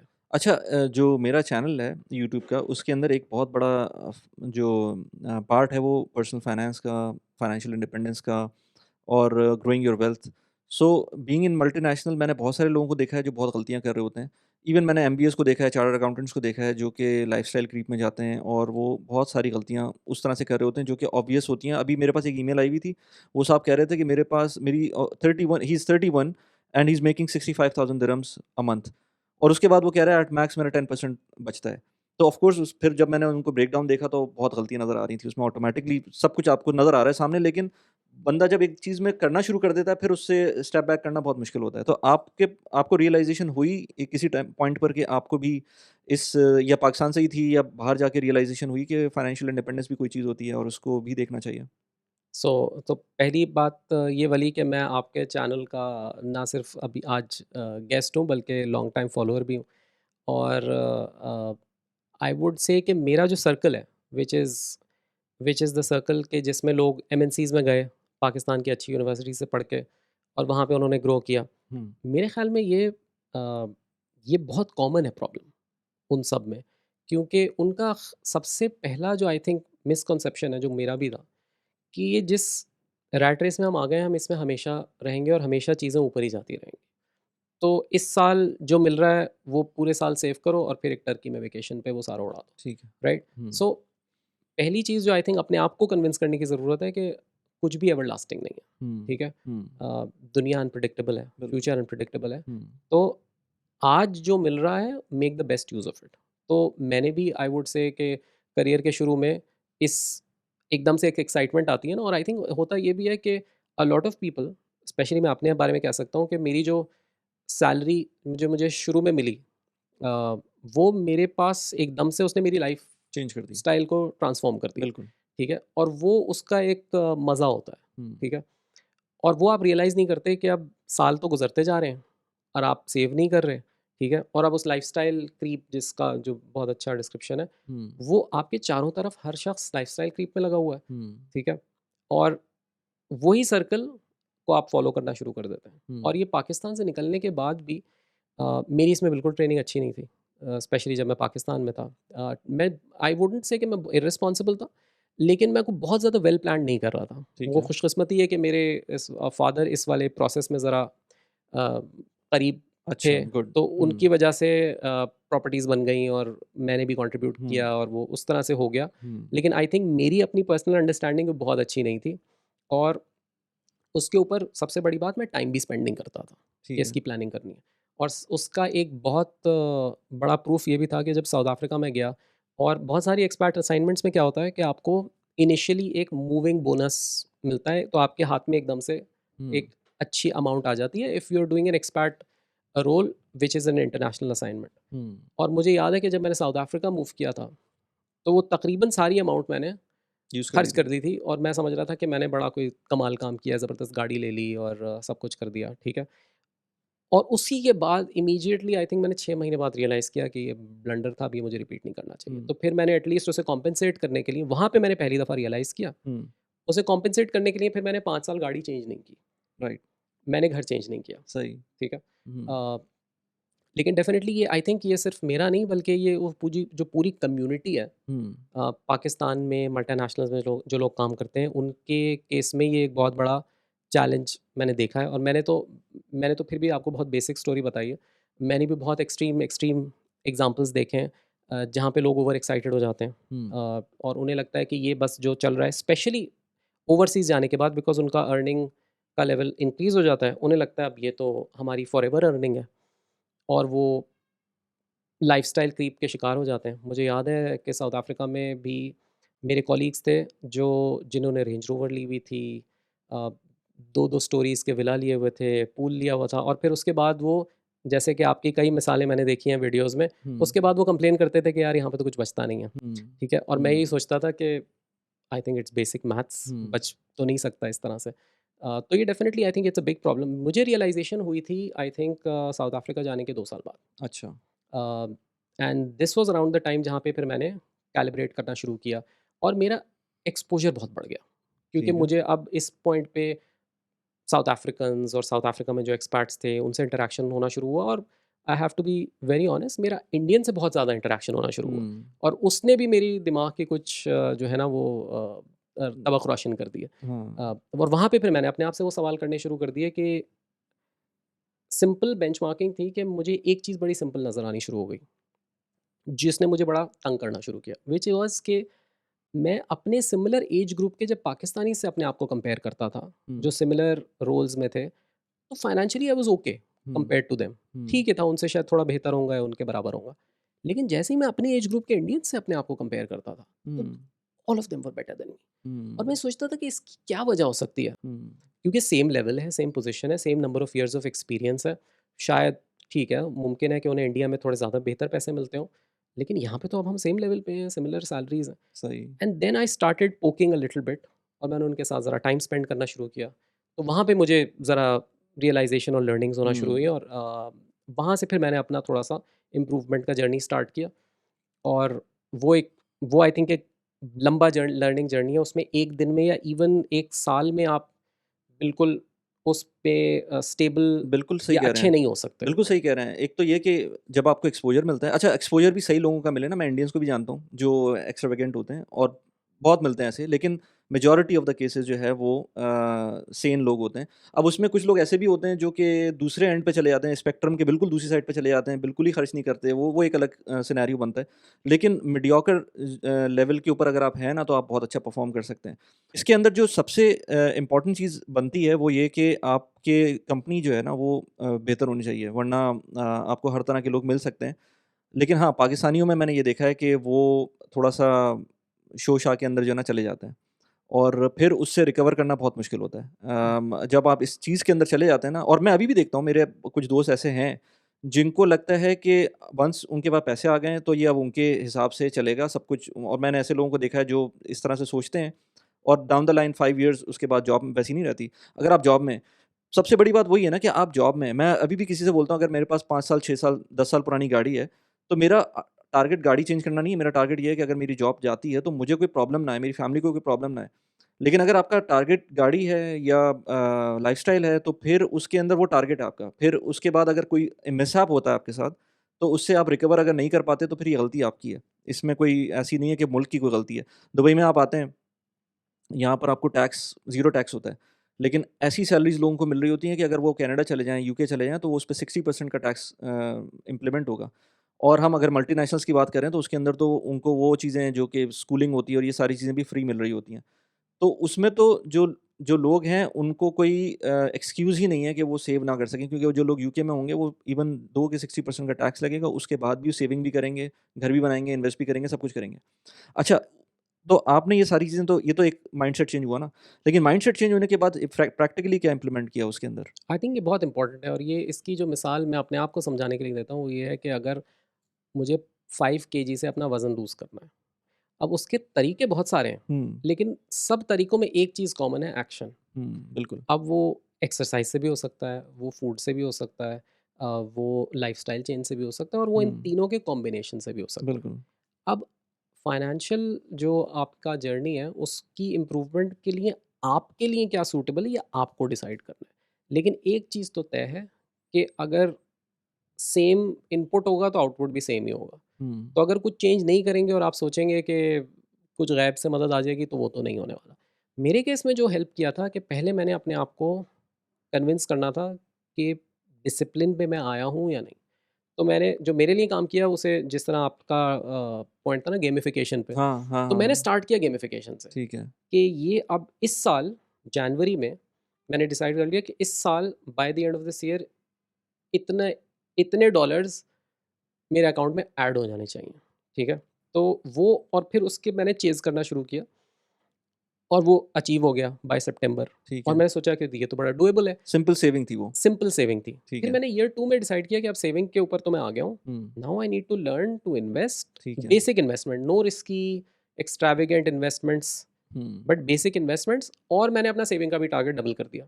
तो उससे फिर मैंने रियलाइज़ किया कि with in the first 2 years मुझे एक कॉन्फिडेंस आ गया कि मेरे अंदर एक बेसिक डिसिप्लिन डेवलप हो गया और वो उसमें फिर मज़ा आना शुरू हो गया हुँ, कि ये मेरा टारगेट हिट हो गया हुँ, और मैंने पहले तीनों साल में फिर अपना टारगेट वो डबल करता गया ठीक है। और फिर मुझे रियलाइजेशन ये हुई कि अगर मार्च में मैं सोच रहा होता था ना कि यार इंटरनेशनल ट्रैवल कर लेते हैं, छुट्टियां आ रही हैं 10, हुँ, तो एक बैक ऑफ द माइंड एक आवाज़ आती थी कि यार साउथ अफ्रीका में अगर बैठा हूँ तो डरबन ड्राइव करके भी चले जाते हैं, वहाँ भी बड़ा हुँ, अच्छा हुँ, वेकेशन हो सकता है, हुँ, क्योंकि अब बैक ऑफ द माइंड वो गेमिफिकेशन चल रही है। हुँ, आपका टारगेट बना हुआ है कि यार मैंने देखो अब तक मैं ऑन ट्रैक हूँ, अब मैं डी ट्रैक नहीं होना चाहिए। हुँ, तो आई थिंक वो एक्शन वहाँ से स्टार्ट हुआ और फिर उसके बाद जब आपको मोमेंटम मिलना शुरू हो जाता है ना, तो वहाँ से फिर आपका सेल्फ बिलीफ ऊपर जाता है, फिर you start seeking people hmm, in I think MNCs के केस में बहुत सारे लोग अपने एक सर्कल, एक छोटी-सी बबल में ट्रैप्ड होते हैं, हुँ, ठीक है? और कभी उस बबल में आपको सही लोग मिल रहे होते हैं, कभी सही लोग नहीं मिल रहे होते। बिल्कुल, तो यू बिल्कुल, have to start reaching outside ठीक दैट है, बबल। बिल्कुल। उन लोगों को रीच आउट करें जिन्होंने फॉर एग्ज़ाम्पल बहुत अच्छी levels of financial gains establish कर लिए हैं, उनसे सीखें। तो हुँ, मैंने फिर ये करना शुरू किया। वो लोग मुझे अपने सर्कल में नहीं मिल रहे थे, तो सही, मैंने अपने सर्कल से बाहर जाके भी राइट, देखना शुरू किया राइट। कि लोग किस तरह से। वो जो आपने शुरू में बोला था ना कि इसमें टाइम लगता है, तो जिस तरह से स्टॉक्स में भी मैं कहता हूँ हमेशा लोगों को कि अगर आप स्टॉक्स में इन्वेस्ट कर रहे हैं ना, तो आपको ये नहीं हो सकता कि अगर पाकिस्तान की बात करें 10 लाख रुपए अगर आपके पास हैं, तो 10 लाख रुपए के फ़ौरन डाल दें आप। इवन यूएस की बात करें तो आपके पास लेट्स से $10,000 हैं, आप उनको पूरे के पूरे पैसे एक साथ डाल दें। ये मैं कहता हूँ भाई ये तो पूरा 1 साल, 1.5 साल, 2 साल की लर्निंग है। जब तक आप नहीं करेंगे, एक साइकिल नहीं गुज़ारेंगे ना, तब तक आपको समझ ही नहीं आएगा कि हो क्या रहा है और आपके साथ हुआ क्या? क्योंकि अगर आप कभी अच्छी साइकिल में चले गए और उसके अंदर सारे पैसे बढ़ते गए हमेशा, तो आप कहेंगे ये इसी तरह से चलता रहेगा। या आपने लूज़ कर दिया तो आप कहेंगे कि यार ये तो गैम्बल है, इसको तो हटा दो। तो ये जब तक आप इसको लॉन्ग टर्म पे लेके नहीं जाएँगे, देखेंगे नहीं कि साइकिल कैसे चल रही है। इसी तरह से जो भी जर्नी है, जैसे स्पेशली फाइनेंशियल लर्निंग, फाइनेंस की जो पर्सनल फाइनेंस की जो लर्निंग है, वो एक जर्नी है। कम से कम दे 2 साल, 3 साल के अंदर आपको समझ में आता है कि अच्छा मैं कुछ अचीव कर रहा हूँ, कुछ टारगेट्स हैं मेरे। तब जब आप टारगेट्स को अचीव करना शुरू करते हैं, तब आपको समझ में आता है कि हाँ यार, ये मैं कर सकता हूँ और अचीवेबल तो होता है। अगर आपकी इनकम एक सर्टेन लेवल के ऊपर है, जिसकी हम आज बात कर रहे हैं, उसमें तो सब कुछ अचीवेबल है, जो सिर्फ़ आपकी माइंड के ऊपर चली जाती है बात। बिल्कुल, और आई थिंक इन इन तमाम जर्नीज़ में एक चीज़ जो बहुत इम्पोर्टेंट है वो है मोमेंटम। हुँ, आप जब स्टेप 0 से लेवल 1 पे जाते हैं ना, तो फिर अल्लाह ताला भी ना बहुत सारी चीज़ें एक्टिवेट कर देता है आपके हाँ, ब्रेन में। हाँ, फिर आपको मज़ा आना शुरू हो जाता है। मुझे हाँ, याद है पहले जब मैंने फाइनेंशियल अवेयरनेस के ऊपर वीडियोज़ देखना शुरू की थी, 5 मिनट बाद मैं जो है ना, मुझे नींद आना शुरू हो जाती थी। ठीक है? कि यार कितना बोरिंग है ये topic. Hmm, but what I realised is, और इसमें रिपिटिटिवनेस का डेफ़िनेटली एलिमेंट होता है। लेकिन व्हाट यू रियलाइज़ इज़ कि एक टाइम के बाद जब आपकी थोड़ी एक्सपर्टीज़ बढ़ना शुरू होती है, आपकी अंडरस्टैंडिंग बेहतर होती है, तो आपको मज़ा आता है। हुँ, फिर आप जज करते हैं कि इस वीडियो में इसने ये वाली बात बहुत अच्छी की, लेकिन ये वाला पॉइंट थोड़ा-सा कमज़ोर था। हुँ, और फिर आपकी प्रेफ़रेंसेस बनना शुरू होते हैं, जिस तरह आप अक्सर ज़िक्र करते हैं कि प्लेन बेगल हुँ, को फ़ॉलो कर रहे हैं, ठीक है? हुँ, उसी तरह हुँ, से वो डैनी बॉयल है। तो हाँ, हर एक के पर्सपेक्टिव्स में से आपको कुछ गेन मिलता है और आपकी अपनी एक्सपर्टीज़ भी अच्छी बनना शुरू हो जाती है। फिर आपको एग्ज़ैक्टली, मज़ा भी आना शुरू हो जाता है। हाँ, तो आई थिंक इट्स इम्पोर्टेंट कि जिस भी जर्नी में आप जाएँ, उसे एन्जॉय भी करें। हुँ, तो वो और एन्जॉयमेंट और एक्सपर्टीज़ लिंक्ड है।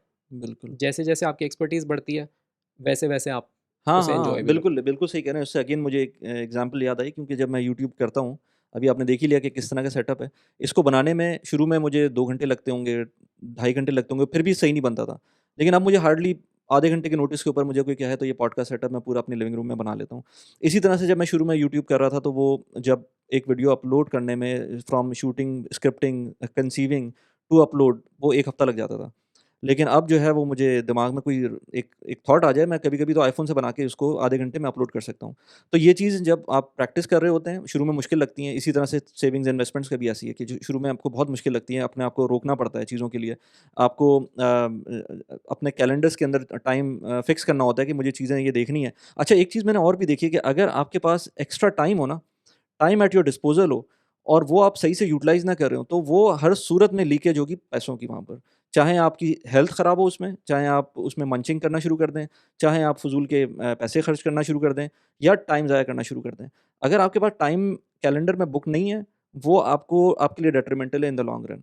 तो अच्छा, इन सारी चीज़ों के बाद अगर हम दोबारा से मलेशिया पहुँचे, तो वहाँ पर फिर वहाँ पर किस तरह की जर्नी रही और कैसा रहा मलेशिया? अगर कंपेयर करें, किसी को ऑप्शन मिले मलेशिया जाना है या दुबई जाना है, तो एज़ यू सेड कि पहले तो कुछ फाइनेंशियल डिफरेंसेस होंगे, लेकिन एट द सेम टाइम मैं भी मलेशिया गया था, मुझे बहुत अच्छा लगा था, मेरी फैमिली को भी बहुत अच्छा लगा था, बहुत अच्छी जगह है। लेकिन ऑफ कोर्स इतनी पॉपुलर नहीं है कंपेयर टू दुबई, और ऑब्वियस रीज़न इज़ पैसे। तो एक्सपेंसिव है मलेशिया उस तरह से?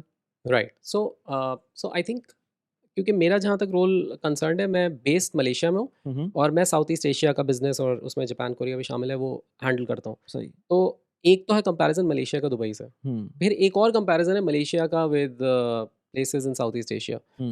फिलीपींस हो फिलीपींस, गए, हाँ, सिंगापुर हो गया, हाँ, हाँ, इंडोनेशिया हो गया, हाँ। वियतनाम हो गया, थाईलैंड हो गया।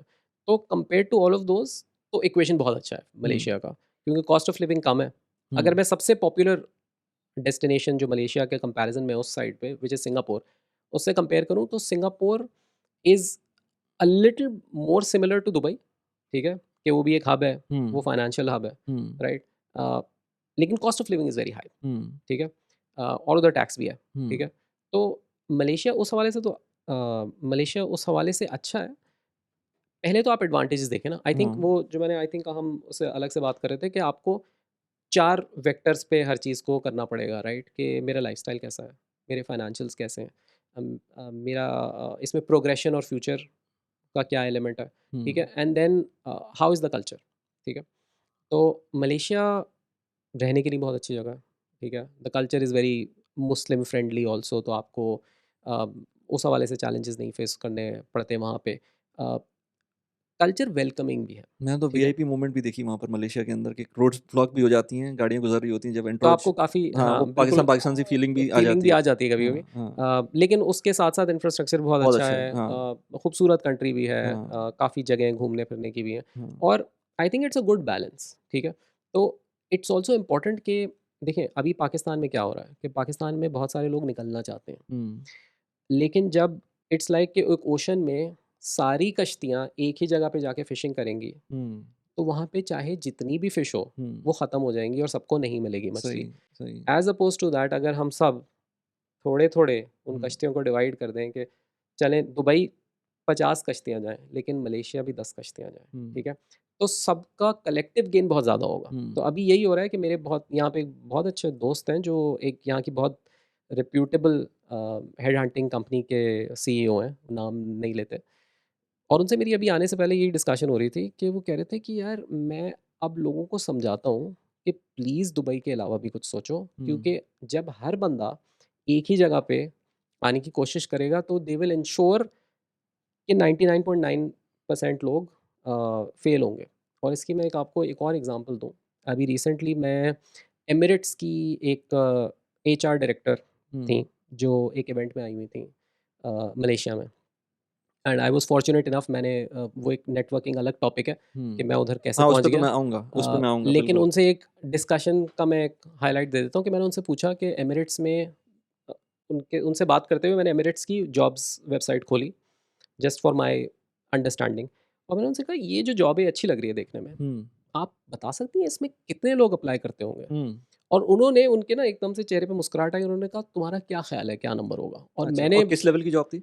ये मिडल मैनेजर की जॉब थी। ठीक है, सही, और मैंने एक अपनी तरफ से अंदाज़ा लगा के बोला 5,000 लोग होंगे, ठीक है। और उन्होंने मुस्कुरा के बोला कि 98,000 लोग उफ़! हैं, ठीक है? अब अगर वो रोल कितना भी अच्छा है, वो हुँ, कंट्री कितना भी अच्छा है, अगर वहाँ पे रोल्स के लिए मिडल मैनेजमेंट में 1 लाख बंदा अप्लाई कर रहा है, तो it will become very challenging. और एब्सोल्युटली। यही मेरा मेरा बिलीव जो है ना, वो कलेक्टिव यूटिलिटी में है हुँ, कि ज़्यादा से ज़्यादा लोगों का कैसे फ़ायदा होगा। अगर आप मुझसे कहेंगे कि एक रोल है, लेट्स से डायरेक्टर लेवल का रोल मलेशिया में है और डायरेक्टर लेवल रोल का दुबई में, कौन सा लेना चाहिए? मैं आपसे कहूँगा शायद दुबई वाला लेना चाहिए। हुँ, लेकिन अब अगर आप मुझे कहते हैं कि ये एक ग्रुप है 100 लोगों का, हुँ।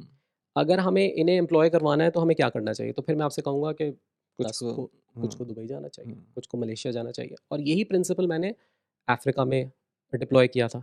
सही। आप हैरान होंगे कि मलेशिया मूव करने के बाद मैंने कुछ लोगों को कन्विंस किया था, मिडल ईस्ट से भी वो मूव हुए साउथ ईस्ट एशिया में, बट फॉर करियर। जब हम पर्सनल फाइनेंस की बात करते हैं तो उसमें एक बहुत इंपॉर्टेंट फैक्टर होता है डाइवर्सिफिकेशन का। डाइवर्सिफिकेशन का मतलब ये है कि आप अपने एसेट्स को ऐसी जगह एलोकेट करें जो कि एक चीज़ के अंदर इन्वेस्टेड ना हो। यानी कि आप स्टॉक्स में इन्वेस्ट कर सकते हैं, विद इन स्टॉक्स आप मल्टीपल चीज़ों में भी इन्वेस्ट कर सकते हैं, इसके अलावा प्रॉपर्टीज़ में इन्वेस्ट कर सकते हैं, कुछ लोग क्रिप्टो में इन्वेस्ट करते हैं। लेकिन इसमें एक और इंपॉर्टेंट फैक्टर डाइवर्सिफिकेशन के अंदर आपकी ज्योग्राफिकल डाइवर्सिफिकेशन बनती है। ज्योग्राफिकली डाइवर्सिफाइड होने का मतलब ये है कि अगर आप पाकिस्तान के अंदर हैं, आप यूएई के अंदर हैं, आप किसी और मुल्क के अंदर हैं, तो आप अपने मुल्क में जहाँ पर आप रह रहे हैं, वहाँ पर तो आप इन्वेस्ट करें, लेकिन इसके अलावा भी आपको ऑप्शंस होने चाहिए जहाँ पर आप इन्वेस्ट कर सकते हैं। मुझसे बहुत सारे लोग पूछते हैं कि हम दुबई में बैंक अकाउंट कैसे खोल सकते हैं? तो दुबई में बैंक अकाउंट खोलना थोड़ा-सा मुश्किल होता है, अगर आप रेज़िडेंट नहीं हैं। लेकिन मैं आपको आज एक ऐसा ऑप्शन दूँगा जिसके थ्रू आप यूके में डिजिटल बैंक अकाउंट खोल सकते हैं, चाहे दुनिया में आप कहीं भी हों, चाहे कोई भी आपकी नेशनैलिटी हो। शायद कोई भी नेशनैलिटी से मतलब ये नहीं है कि कोई भी नेशनैलिटी हो, लेकिन अगर आप पाकिस्तानी या इंडियन हैं, तो बहुत आराम से अपना अकाउंट खोल सकते हैं। iFast ग्लोबल एक बहुत अच्छा बैंक अकाउंट है। आपको पता है कि जब तक मैं खुद किसी प्रोडक्ट को यूज़ नहीं करता, मैं उसके बारे में बात नहीं करता। मैंने खुद अपना अकाउंट खोला था यूएई में बैठकर। मेरे पास कोई यूके का वीज़ा नहीं है, ना मेरे पास यूके का पासपोर्ट है। मैं यूएई में बैठा हुआ था। अपने एमिरेट्स आईडी की बेसिस के ऊपर या अपने पाकिस्तानी पासपोर्ट की बेसिस के ऊपर मैंने अपना बहुत जल्दी, मेरे ख़्याल से 2 दिन के अंदर मेरा अकाउंट खुल गया था।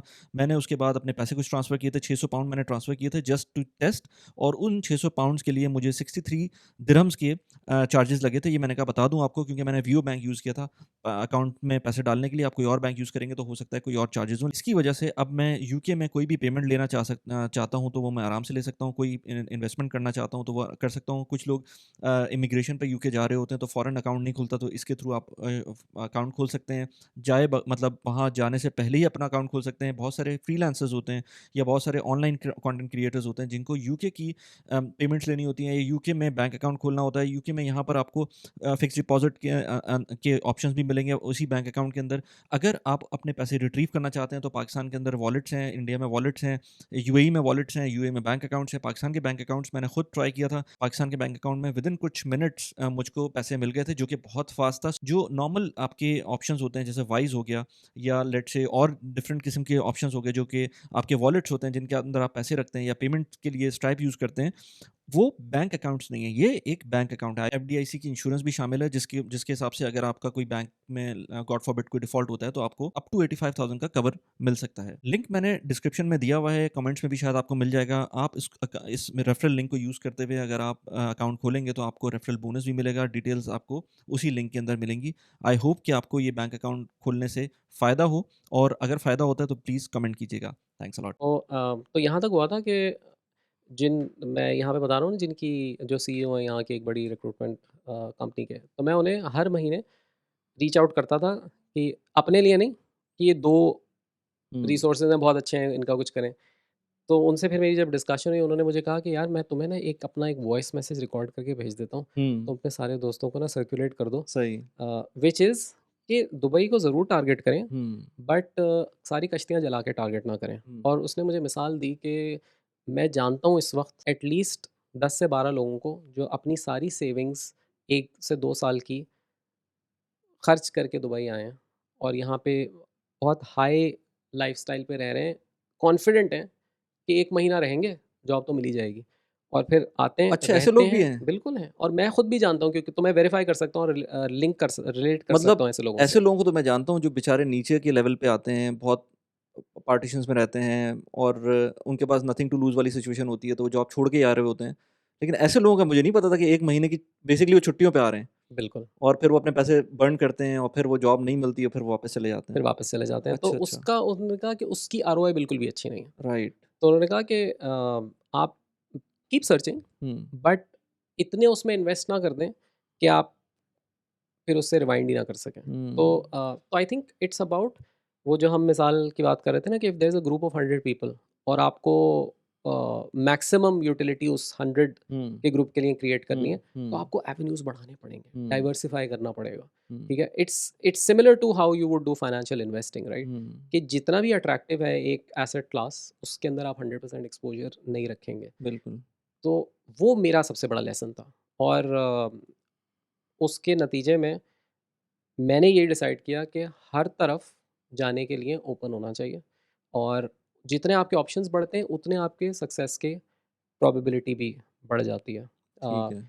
और पाकिस्तानीज़ के केस में बिकॉज़ थोड़ा-सा हमारा भेड़-चाल का कॉन्सेप्ट है। जिस ज़माने में मैंने आईटी पढ़ी थी, everybody in my circle wanted to do IT. जिस ज़माने हुँ। में मैंने एमबीए किया था, everybody wanted to do an और वो MBA second second MBA. Degree MBA, चाहे वो इंजीनियरिंग हो, चाहे आईटी से बिल्कुल। हो, कोई भी हो। तो एक ट्रेंड चल जाता है और फिर हर बंदा उसमें घुस जाता है। तो it's important to diversify to um, maximize your chances of success. हुँ, उसके लिए आप मल्टीपल मार्केट्स को टारगेट करें। अब किसी भी मार्केट को टारगेट करने के लिए 2 चीज़ें हैं ना। एक तो ये है कि अगर मैं फॉर एग्ज़ाम्पल फ़िलीपींस जा रहा हूँ हुँ, या मैं मलेशिया जा रहा हूँ, तो उधर मुझे क्या मिलेगा?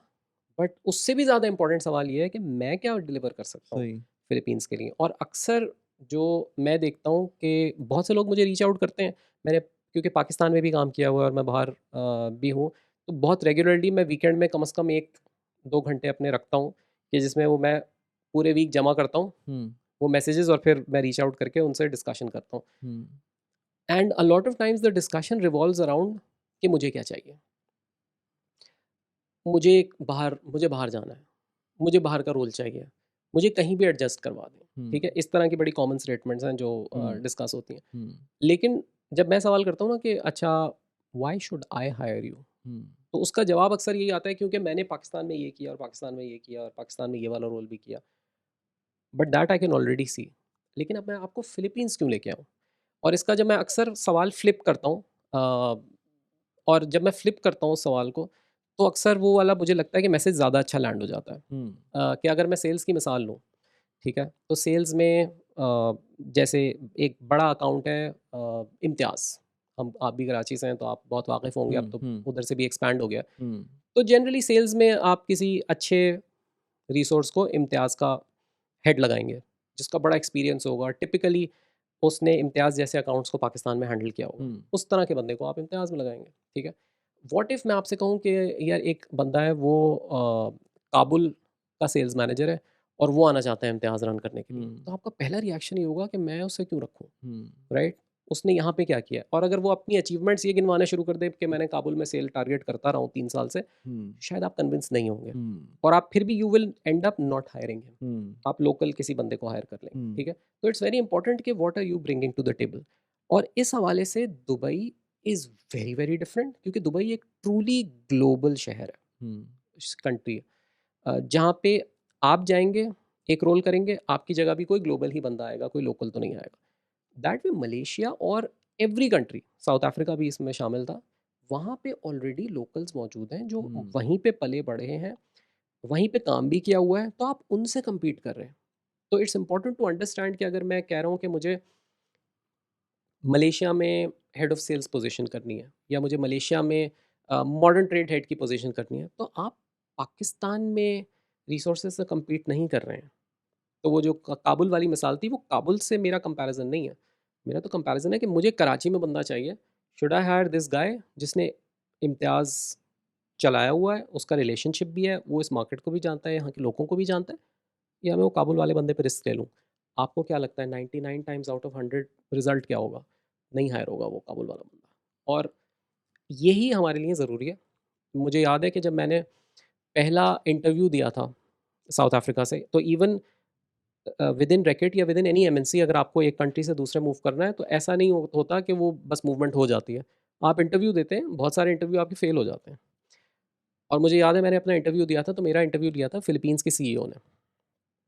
और अब मुझे पता था उस इंटरव्यू से पहले कि उसके ज़हन में ऑलरेडी ये मौजूद है कि मुझे बाहर से बंदा क्यों लाना है।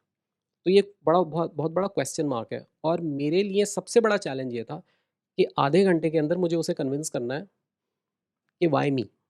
Why not a local Filipino? तो it's um, important to know your competition. हुँ, और उस इंटरव्यू की तैयारी से ज़्यादा मैंने 6 दिन जो फ़िलीपींस की लोकल ज़बान है टगालो, उसकी तैयारी की। तो अच्छा, मैंने इंश्योर किया कि जो इंटरव्यू के पहले 30 सेकंड्स होंगे, उसका कुछ भी सवाल हो, मेरा ये जवाब होगा रिप्लाई 30 सेकंड का, फिर अच्छा, और वो सही, मैंने रट्टा लगा लिया, ठीक है? सही, तो उससे क्या हुआ, मुझे क्लियरली इम्पैक्ट आ नज़र आ गया, रहा था हाँ, कि उस 30 सेकंड में उसने देख लिया कि इसकी कमिटमेंट है, कमिटमेंट है, कि एक सही, नए कंट्री में आऊँगा, हुँ, जो सीखना पड़ा सीखूँगा, क्योंकि हुँ, उसने 30 सेकंड्स में प्रूव कर दिया।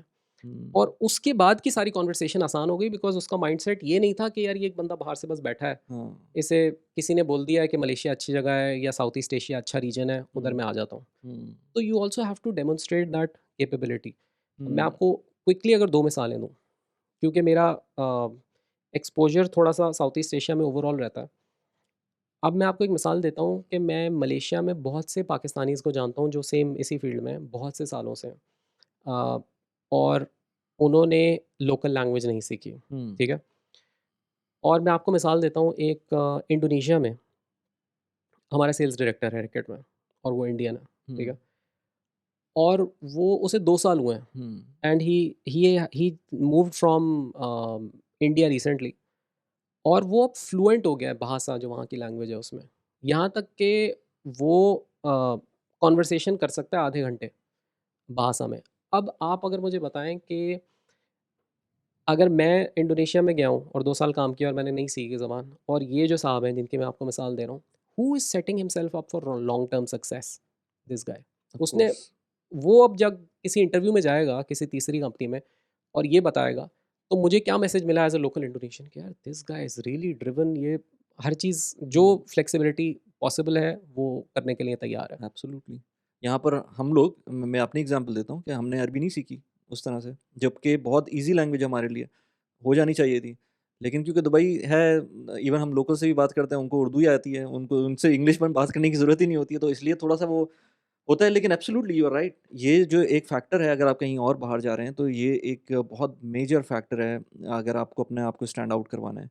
तो ये बड़े मज़े की चीज़ है वैसे। इसके अलावा और आप कह रहे थे 2 बातें थी, तो एक तो आपने बताई कि ये लैंग्वेज की थी, और भी कोई इस तरह की टिप्स हैं जो आप दे सकें?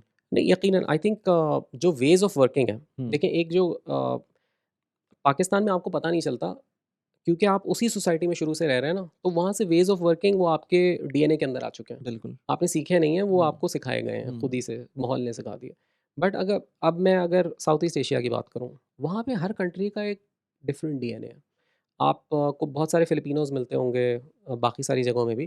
फिलिपिनोज़ जनरली कॉन्फ्रंटेशनल नहीं होते। बिल्कुल, आप उन्हें अगर कह दोगे ना कि 4 दिन का काम है, लेकिन आप उन्हें कहोगे मुझे 2 दिन में चाहिए, वो कर देंगे। वो अगर नहीं भी करेंगे तो ये नहीं बोलेंगे कि नहीं हो वो सकता। अपनी एफर्ट दिखाएँगे। वो कोशिश करेंगे, और फिर 2 दिन के बाद आप जब उनसे पूछोगे क्या हुआ, काम क्यों नहीं हुआ? तो वो कहेंगे सर मैंने पूरी कोशिश की लेकिन ये 4 दिन का काम था। हुँ, तो आप बोलेंगे यार मुझे पहले दिन बता देते। हुँ, ठीक है? तो दैट इज़ देयर कल्चर। और वियतनामीज़ बिल्कुल डिफरेंट कल्चर है। तो इट इज़ वो वेरी इंपॉर्टेंट, क्योंकि ये वाली चीज़ दुबई में क्या होता है, क्योंकि ग्लोबल कल्चर है ना, तो एक मेल्टिंग पॉट बन जाता है। ठीक है? तो एवरीबॉडी अडॉप्ट्स अ लिटिल बिट।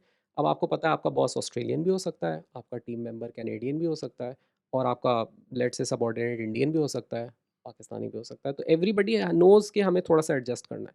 लेकिन अगर मैं मलेशिया जा रहा हूँ, तो उन्हें एडजस्ट नहीं करना, मुझे हुँ, एडजस्ट करना है। हुँ, और तो ये दूसरी चीज़ मेरे लिए बहुत इंपॉर्टेंट है कि मैं हुँ, 2 टाइप्स के लोगों को देखता हूँ। क्योंकि मैं 9 साल से पाकिस्तान से बाहर इंटरनेशनली काम कर रहा हूँ, तो मुझे कुछ चीज़ें आपको सिर्फ़ ट्रेंड्स में पता चल जाती हैं, कि जो पाकिस्तानीज़ मैं देखता हूँ कि शिकायत कम करते हैं, प्रॉब्लम को सॉल्व करने की कोशिश करते हैं। हुँ, टिपिकली उनका सक्सेस से कोरिलेशन मुझे बहुत ज़्यादा नज़र आता है, कि किसी भी सक्सेसफुल ओवरसीज़ पाकिस्तानी के साथ जब मैं बैठता हूँ, तो उसका जो कंप्लेंट्स वाला परसेंटेज है ना कन्वर्सेशन में, बहुत कम होता है। और जो मैं दूसरे ग्रुप की बात कर रहा हूँ, उसमें आपको बहुत सारे इस तरह के मिलेंगे कि यार यहाँ के लोग तो काम ही नहीं करते, हुँ, हम क्या करें? हम देखो कितना काम करते हैं। और हुँ, मेरा अक्सर उस पे स्नैप जवाब ये होता है कि यार then you need to be thankful, हुँ, इसीलिए आपको जॉब मिली हुई है यहाँ पे, क्योंकि यहाँ पे कोई बंदे काम नहीं कर रहे हैं, right? So it's important to look at it the right way, हुँ, कि अगर काम नहीं कर रहे हैं आपकी नज़र में, हो सकता है उसका काम करने का स्टाइल बहुत डिफरेंट हो। एग्ज़ैक्टली। आपको आदत है, अब कल्चर शॉक होते हैं उसमें बहुत सारे। मैं जब साउथ अफ्रीका गया, पहले हफ्ते वहाँ पे मैं एक सेल्स रेप के साथ ट्रेड विज़िट पे गया। हुँ, अब पाकिस्तान में सेल्स का कल्चर ये है कि सर, बॉस, अब हुँ, आप कुछ भी उल्टा-सीधा भी बोल रहे हो ना, वो कहेगा वाह, वाह! सर आपने क्या बात की, ज़बरदस्त मज़ा आ गया। हुँ, सर बड़ा ज़बरदस्त आपने बोला, वो पूरी हुँ, महफ़िल जो है वो वाह-वाह कर रही थी सर। ठीक है? वो there is a culture of you know uh, praising the hierarchy and boss. Praising the boss and हाँ, ठीक है, फ्लैटरी का थोड़ा-सा कल्चर है। साउथ अफ्रीका बड़ा डायरेक्ट कल्चर है, ठीक है? और वो एक कल्चर शॉक मुझे लगा कि जब पहले हफ्ते में गया, और मैं गाड़ी में सेल्स रेप के साथ जा रहा था, वहाँ पे टिपिकली गाड़ी चलाते हैं जो सेल्समैन होते हैं, और उसने मुझे पूछा, you are from Pakistan? What makes you qualified to do this job? और मैं एकदम, क्योंकि मुझे आदत ही नहीं थी इस तरह के सवाल की, हाँ। क्योंकि मुझे तो कभी आज तक सेल्स रेप ने इस तरह का जवाब नहीं दिया। तो 5 सेकंड के लिए तो मैं उसकी शक्ल देख रहा था कि इसने ये सवाल मुझसे करने की इसकी हिम्मत कैसे कर हिम्मत ली? कैसे हुई? और फिर मैंने रियलाइज़ किया कि नहीं यार, देखो मैं इधर आया हूँ इस सोसाइटी में, हाँ। इस कल्चर में, मुझे समझना है। हुँ, अगर मैं ये शिकायत नहीं कर सकता वापस जाके अपने पाकिस्तानी ग्रुप में जाके कि यार देखो यहाँ पे तो यार सेल्स रेप को बात करने की तमीज़ नहीं है। हुँ, तो आई नीडेड टू एडजस्ट, और बिल्कुल। शायद मैंने एडजस्ट करने की भी कोशिश की, इसी वजह से उसमें फिर कुछ प्रोग्रेशन भी हो गया। बट इट्स वेरी इंपॉर्टेंट कि आप अपने आप को रिमाइंड कराएं कि आप जिस कंट्री में आए हैं वो कंट्री आपके लिए नहीं बदलेगा, सही, आपको एडजस्ट करना है। बिल्कुल, एंड ऐसे इट्स ही वेरी इंपॉर्टेंट, और जो लोग मैं देखता हूँ एडजस्ट, जितना अच्छा एडजस्ट कर जाते हैं वो उतना तेज़ी से आगे 100%, निकल पाते हैं। 100%। इनफैक्ट ये तो टीम के अंदर भी होता है ना, स्पेशली अब यूएई की बात करें तो यूएई के अंदर हम मेरी टीम के अंदर फिलिपिनोज़ भी हैं, इंडियंस भी हैं, पाकिस्तानी भी हैं। बल्कि हमारी कुछ टीम्स ऐसी भी हैं जिसके अंदर पाकिस्तानी बॉसेस हैं और ऑस्ट्रेलियन, कैनेडियन मतलब एक्सपर्ट्स हैं, भले वो इंडियन हो, पाकिस्तानी हो, गोरे तो ऑफ कोर्स नहीं होंगे, लेकिन उस तरह के लोग हैं। लेकिन अगर आप अच्छे मैनेजर उसी वक़्त बन सकते हैं या लीडर उस वक़्त बन सकते हैं जब आपको सबकी स्ट्रेंथ्स और वीकनेसेस पता हों। आपको पता हो कि यार ये बंदा अगर फिलिपिनो है तो वो मेरे लिए बहुत अच्छा काम कर सकता है, लेकिन उसका काम जो मैं दूँगा वो मुझे पता होना चाहिए कि वो कौन-सा काम कर सकता है। वो अब मैं नहीं कहता उस किस किस्म का काम कर सकता है, लेकिन वो मुझे पता है कि कैसा कर सकता है। अगर पाकिस्तानी इंडियन है तो मुझे पता है कि किस तरह का काम कर सकता है। और अगर उन पाकिस्तानी इंडियंस में या इजिप्शियन है, लेबनीज़ है, उनमें से ऑलमोस्ट सिमिलर किस्म के लोग हैं, लेकिन कोई टेढ़ा निकल सकता है उसमें से। उस टेढ़े से भी आपको काम निकलवाना है, खुद ही से निकलवाना है। अगर आप रोते रहेंगे, कंप्लेन करते रहेंगे, अनलेस एंड अनटिल कोई बहुत ही मेजर इश्यू हो, लेकिन अदरवाइज़ सबको आपको हैंडल खुद करना आना चाहिए। और यही चीज़ जो है ना एक सक्सेसफुल लीडर को इवेंचुअली बनाती है। क्योंकि अगर आप कंप्लेन करेंगे तो वो आपकी मैनेजमेंट भी नहीं सुनेगी, कुछ भी नहीं होगा। तो you are rightly I mean आप बिल्कुल सही कह रहे हैं कि ये आपकी अगर जॉब लेनी है तो उसके अंदर भी इम्पोर्टेंट है। अच्छा, मुझे इसी के बाद एक इम्पॉर्टेंट चीज़ जो कि इसी से रिलेट करती है कि आपने आपकी मैं लिंक्डइन देखता हूँ आपका, तो काफ़ी अच्छा लिंक्डइन आपने क्रिएट किया हुआ है। तो उसके पीछे क्या थॉट्स हैं लिंक्डइन बनाने में? नेटवर्किंग कैसे करते हैं? और लोगों से इंटरैक्ट करते हैं तो क्या करते हैं? मतलब ये जो एक नॉर्मल जो चीज़ें सॉफ्ट स्किल्स में आती हैं उस इंक्लूडिंग लिंक्डइन, तो वो किस तरह से कैरी ऑन किया हुआ है? तो आई थिंक इसे भी लिंक करते हैं हम, जिस तरह आप फाइनेंशियल अवेयरनेस और प्रोडक्टिविटी की बात करते हैं कि first it needs to be a priority. हुँ, और आपको ये जहन में होना चाहिए कि अगर प्रायोरिटी है तो इस पे टाइम लगाना पड़ेगा, हुँ, ठीक है? और वो जिस तरह से होता है ना कि कोई भी आप इम्पोर्टेंट काम इस तरह का पूछते हैं ना किसी से जो बंदा नहीं कर रहा होता, वो आपको सबसे पहला जो जवाब देता है, जो कि यूजुअली झूठ होता है, कि यार मेरे पास टाइम ही नहीं है। हुँ, और वो ये वाली स्टेटमेंट आप हर चीज़ के सामने फिट कर सकते हैं। जिम जाते हो या टाइम नहीं है, ठीक है? प्रोडक्टिविटी नेटवर्किंग करते हो या उसका टाइम ही नहीं है, ठीक है? तो ये स्टेटमेंट है, हर जगह फिट हो जाती है और आपका अपना दिमाग बंद कर देती है। तो अगर आपने डिसाइड कर लिया कि दिस इज़ इम्पोर्टेंट, उसके लिए फिर आप टाइम भी निकालेंगे। हुँ, तो आपको पहली चीज़ तो I think you need to want it, हुँ, और आपको पता होना चाहिए मैं ये क्यों कर रहा हूँ। हुँ, फिर आपको उस पे एक फिक्स टाइम निकाल दें कि फॉर एग्ज़ाम्पल मैं सैटरडे मॉर्निंग, ज़ाहिर है अगर आप फ्राइडे पूरी रात नेटफ्लिक्स देखेंगे तो फिर सैटरडे मॉर्निंग तो आपकी लाइफ में है ही नहीं, राइट? तो वो फिर आपको टाइम जब निकालना डिसाइड हो गया ना कि 3 घंटे निकालने हैं मुझे सैटरडे को, हुँ, तो अब मेरे केस में मैंने ये 2 साल पहले डिसाइड कर लिया था और ये घर पे डील हो गई थी कि सही, मेरी जो सैटरडे अर्ली मॉर्निंग है ना, सही। वो एक ब्रेकफास्ट होगा, हुँ, ठीक है? दैट विल बी आउटसाइड, हुँ। ठीक है? And then I am at disposal. Disposal, ठीक है? अच्छा, ये बात बिफ़ोर यू कंटिन्यू मैं एक और बात इसमें बोलूँ कि मैं भी जब किसी को फ्री टाइम देता हूँ, वैसे तो कंसल्टेंसी का टाइम होता है तो वो पेड होता है, वो किसी टाइम पे भी जो कैलेंडर में अवेलेबल है। लेकिन अगर मैं फ्री टाइम देता हूँ या कोई मीटअप करना चाहता हूँ, मैं अर्ली मॉर्निंग का करता हूँ।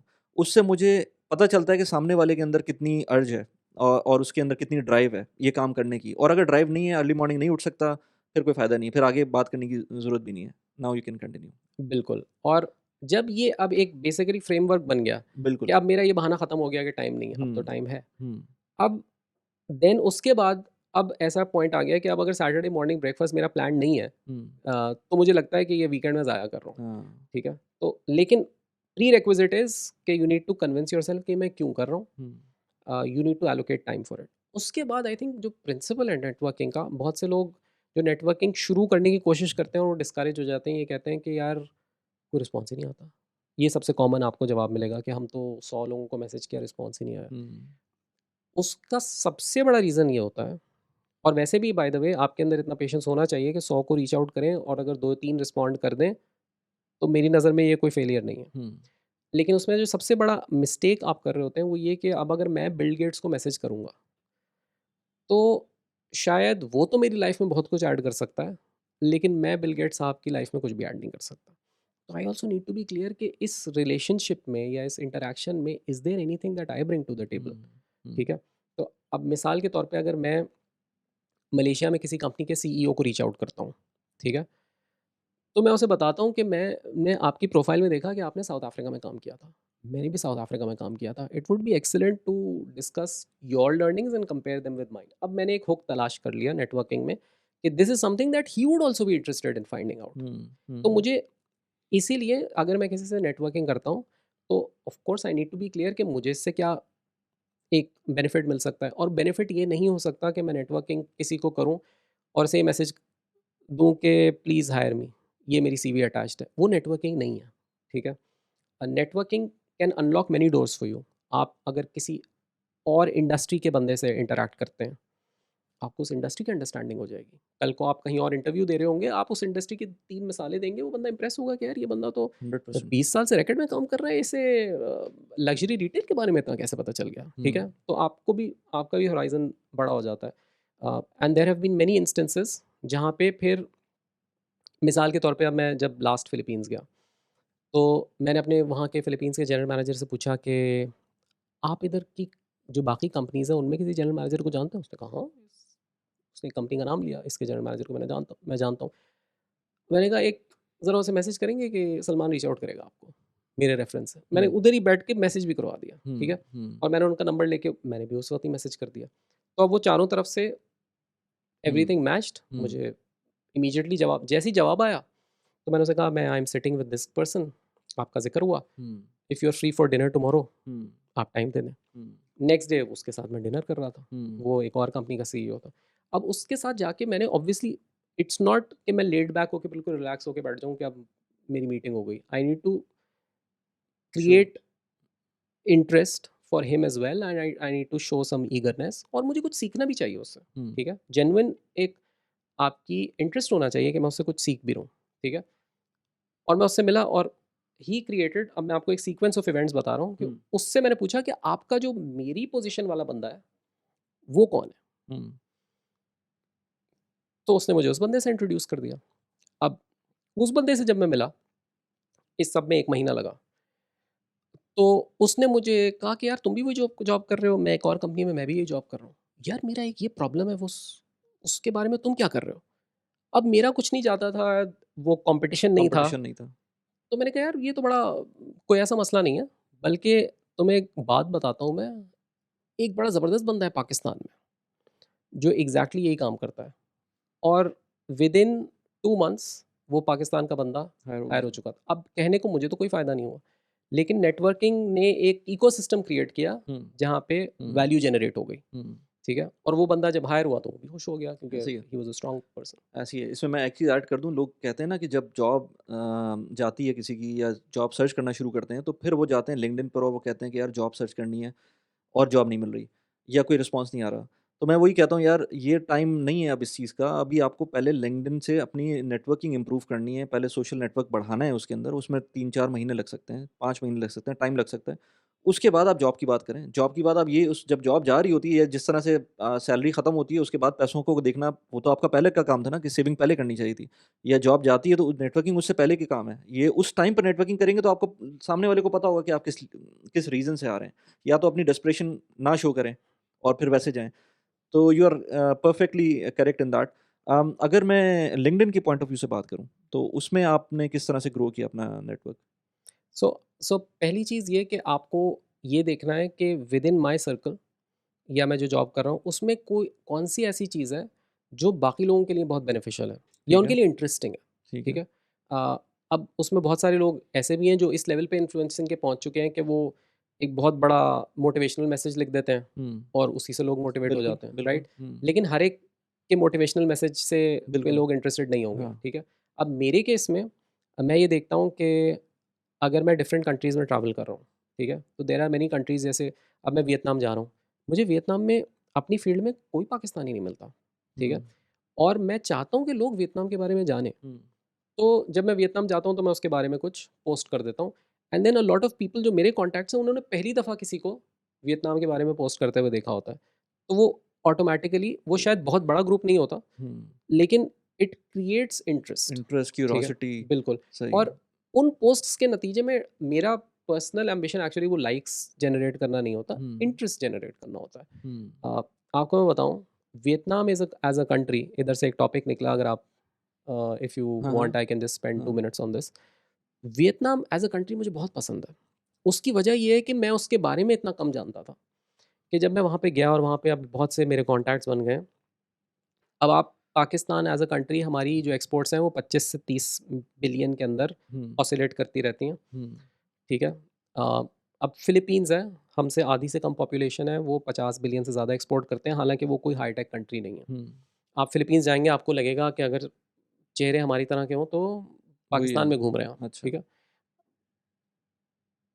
वियतनाम जो है वो 100 मिलियन लोगों का मुल्क है। ठीक है।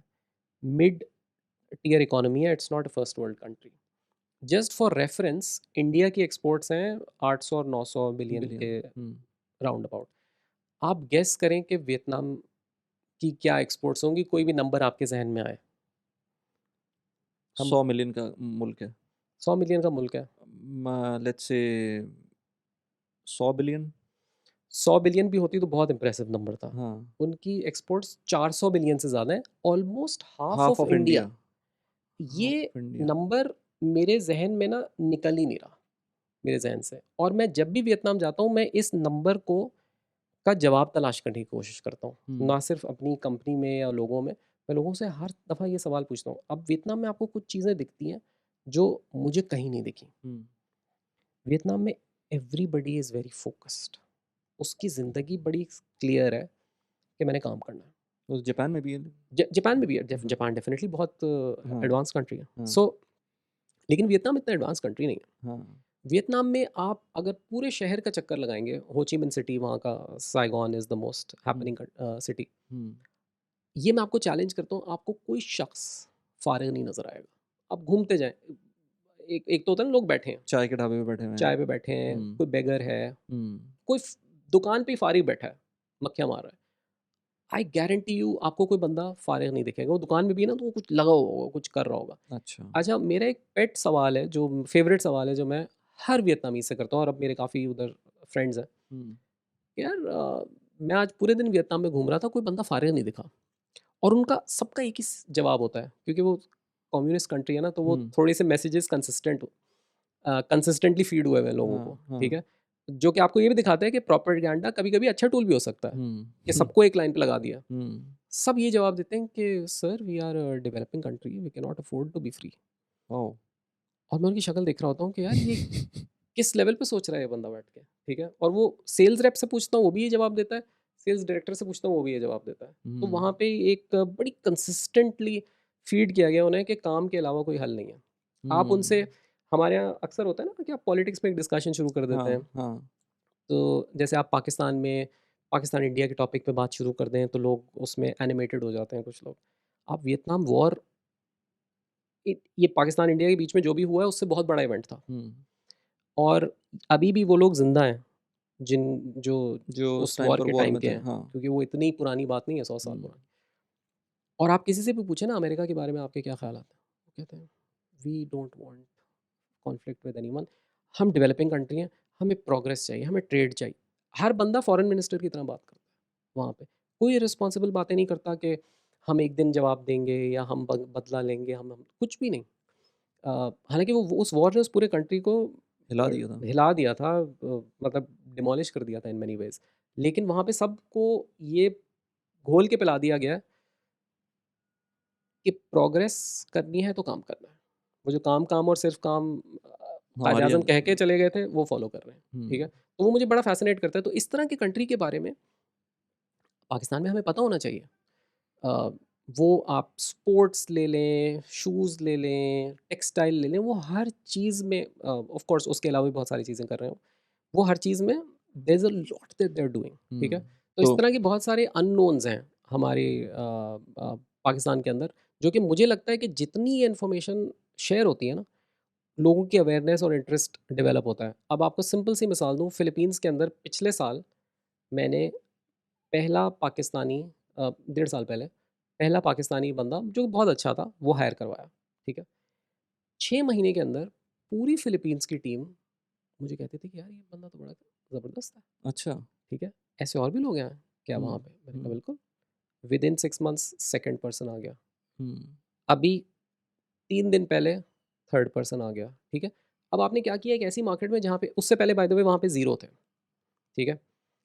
अ, हमारी कंपनी में पूरे डिपार्टमेंट में ज़ीरो पाकिस्तानीज़ थे, ठीक है। हुँ, एंड नाउ 1.5 साल के अंदर वो ज़ीरो से 3 हो गए, ठीक है। और ये हुँ, मैं अच्छे लेवल पे बात कर रहा हूँ, ठीक है। तो अब क्या हुआ कि आपने एक नई मार्केट ओपन की, वहाँ पे अपना लोहा मनवाया और now it has created room for other people to come in. और वहाँ पे अब वो आके रियलाइज़ कर रहे हैं कि यार हमने तो कभी रियलाइज़ नहीं किया कि यहाँ पे अच्छे पैसे भी कमाए जा सकते हैं, यहाँ पे प्रोग्रेशन भी पॉसिबल है। हुँ। क्योंकि अब आपके पास वो टैलेंट डेंसिटी नहीं है ना, जो आप फॉर एग्जांपल दुबई में कम्पीट कर रहे हैं जिस तरह से, या इवन हुँ। पाकिस्तान में कम्पीट कर रहे हैं, क्योंकि हाँ, पाकिस्तान में पाकिस्तान बहुत में भी बहुत कॉम्पिटिशन है, बहुत कम्पिटिटिव। कॉम्पिटिशन है, सही बात है। वो मेरी एक पॉडकास्ट थी कुछ अरसे पहले एशियन डेवलपमेंट बैंक में एक होते हैं शहरयार चुगताई मेरे ख़्याल से, उनके साथ हुई थी। वो भी फ़िलीपींस में बेस करते हैं।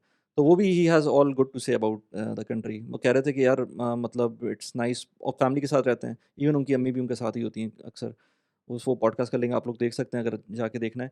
लेकिन he also told me the same story कि बहुत प्रोग्रेसिव है और वहाँ पर हमारा जैसे ही सिचुएशन है, खाने-पीने में थोड़ा बहुत शायद मसले हो जाएँ, अदरवाइज़ तो कोई मसला नहीं है। तो LinkedIn so for you networking starts from small things और उसके बाद आप उसको बिल्ट अप करते हैं और फिर वो स्लोली एंड ग्रेजुअली एक चीज़ बनती है और उसके बाद फिर आप उसको यूज़ करते हैं बाद में जाकर। पहले आप खुद वैल्यू प्रोवाइड करते हैं।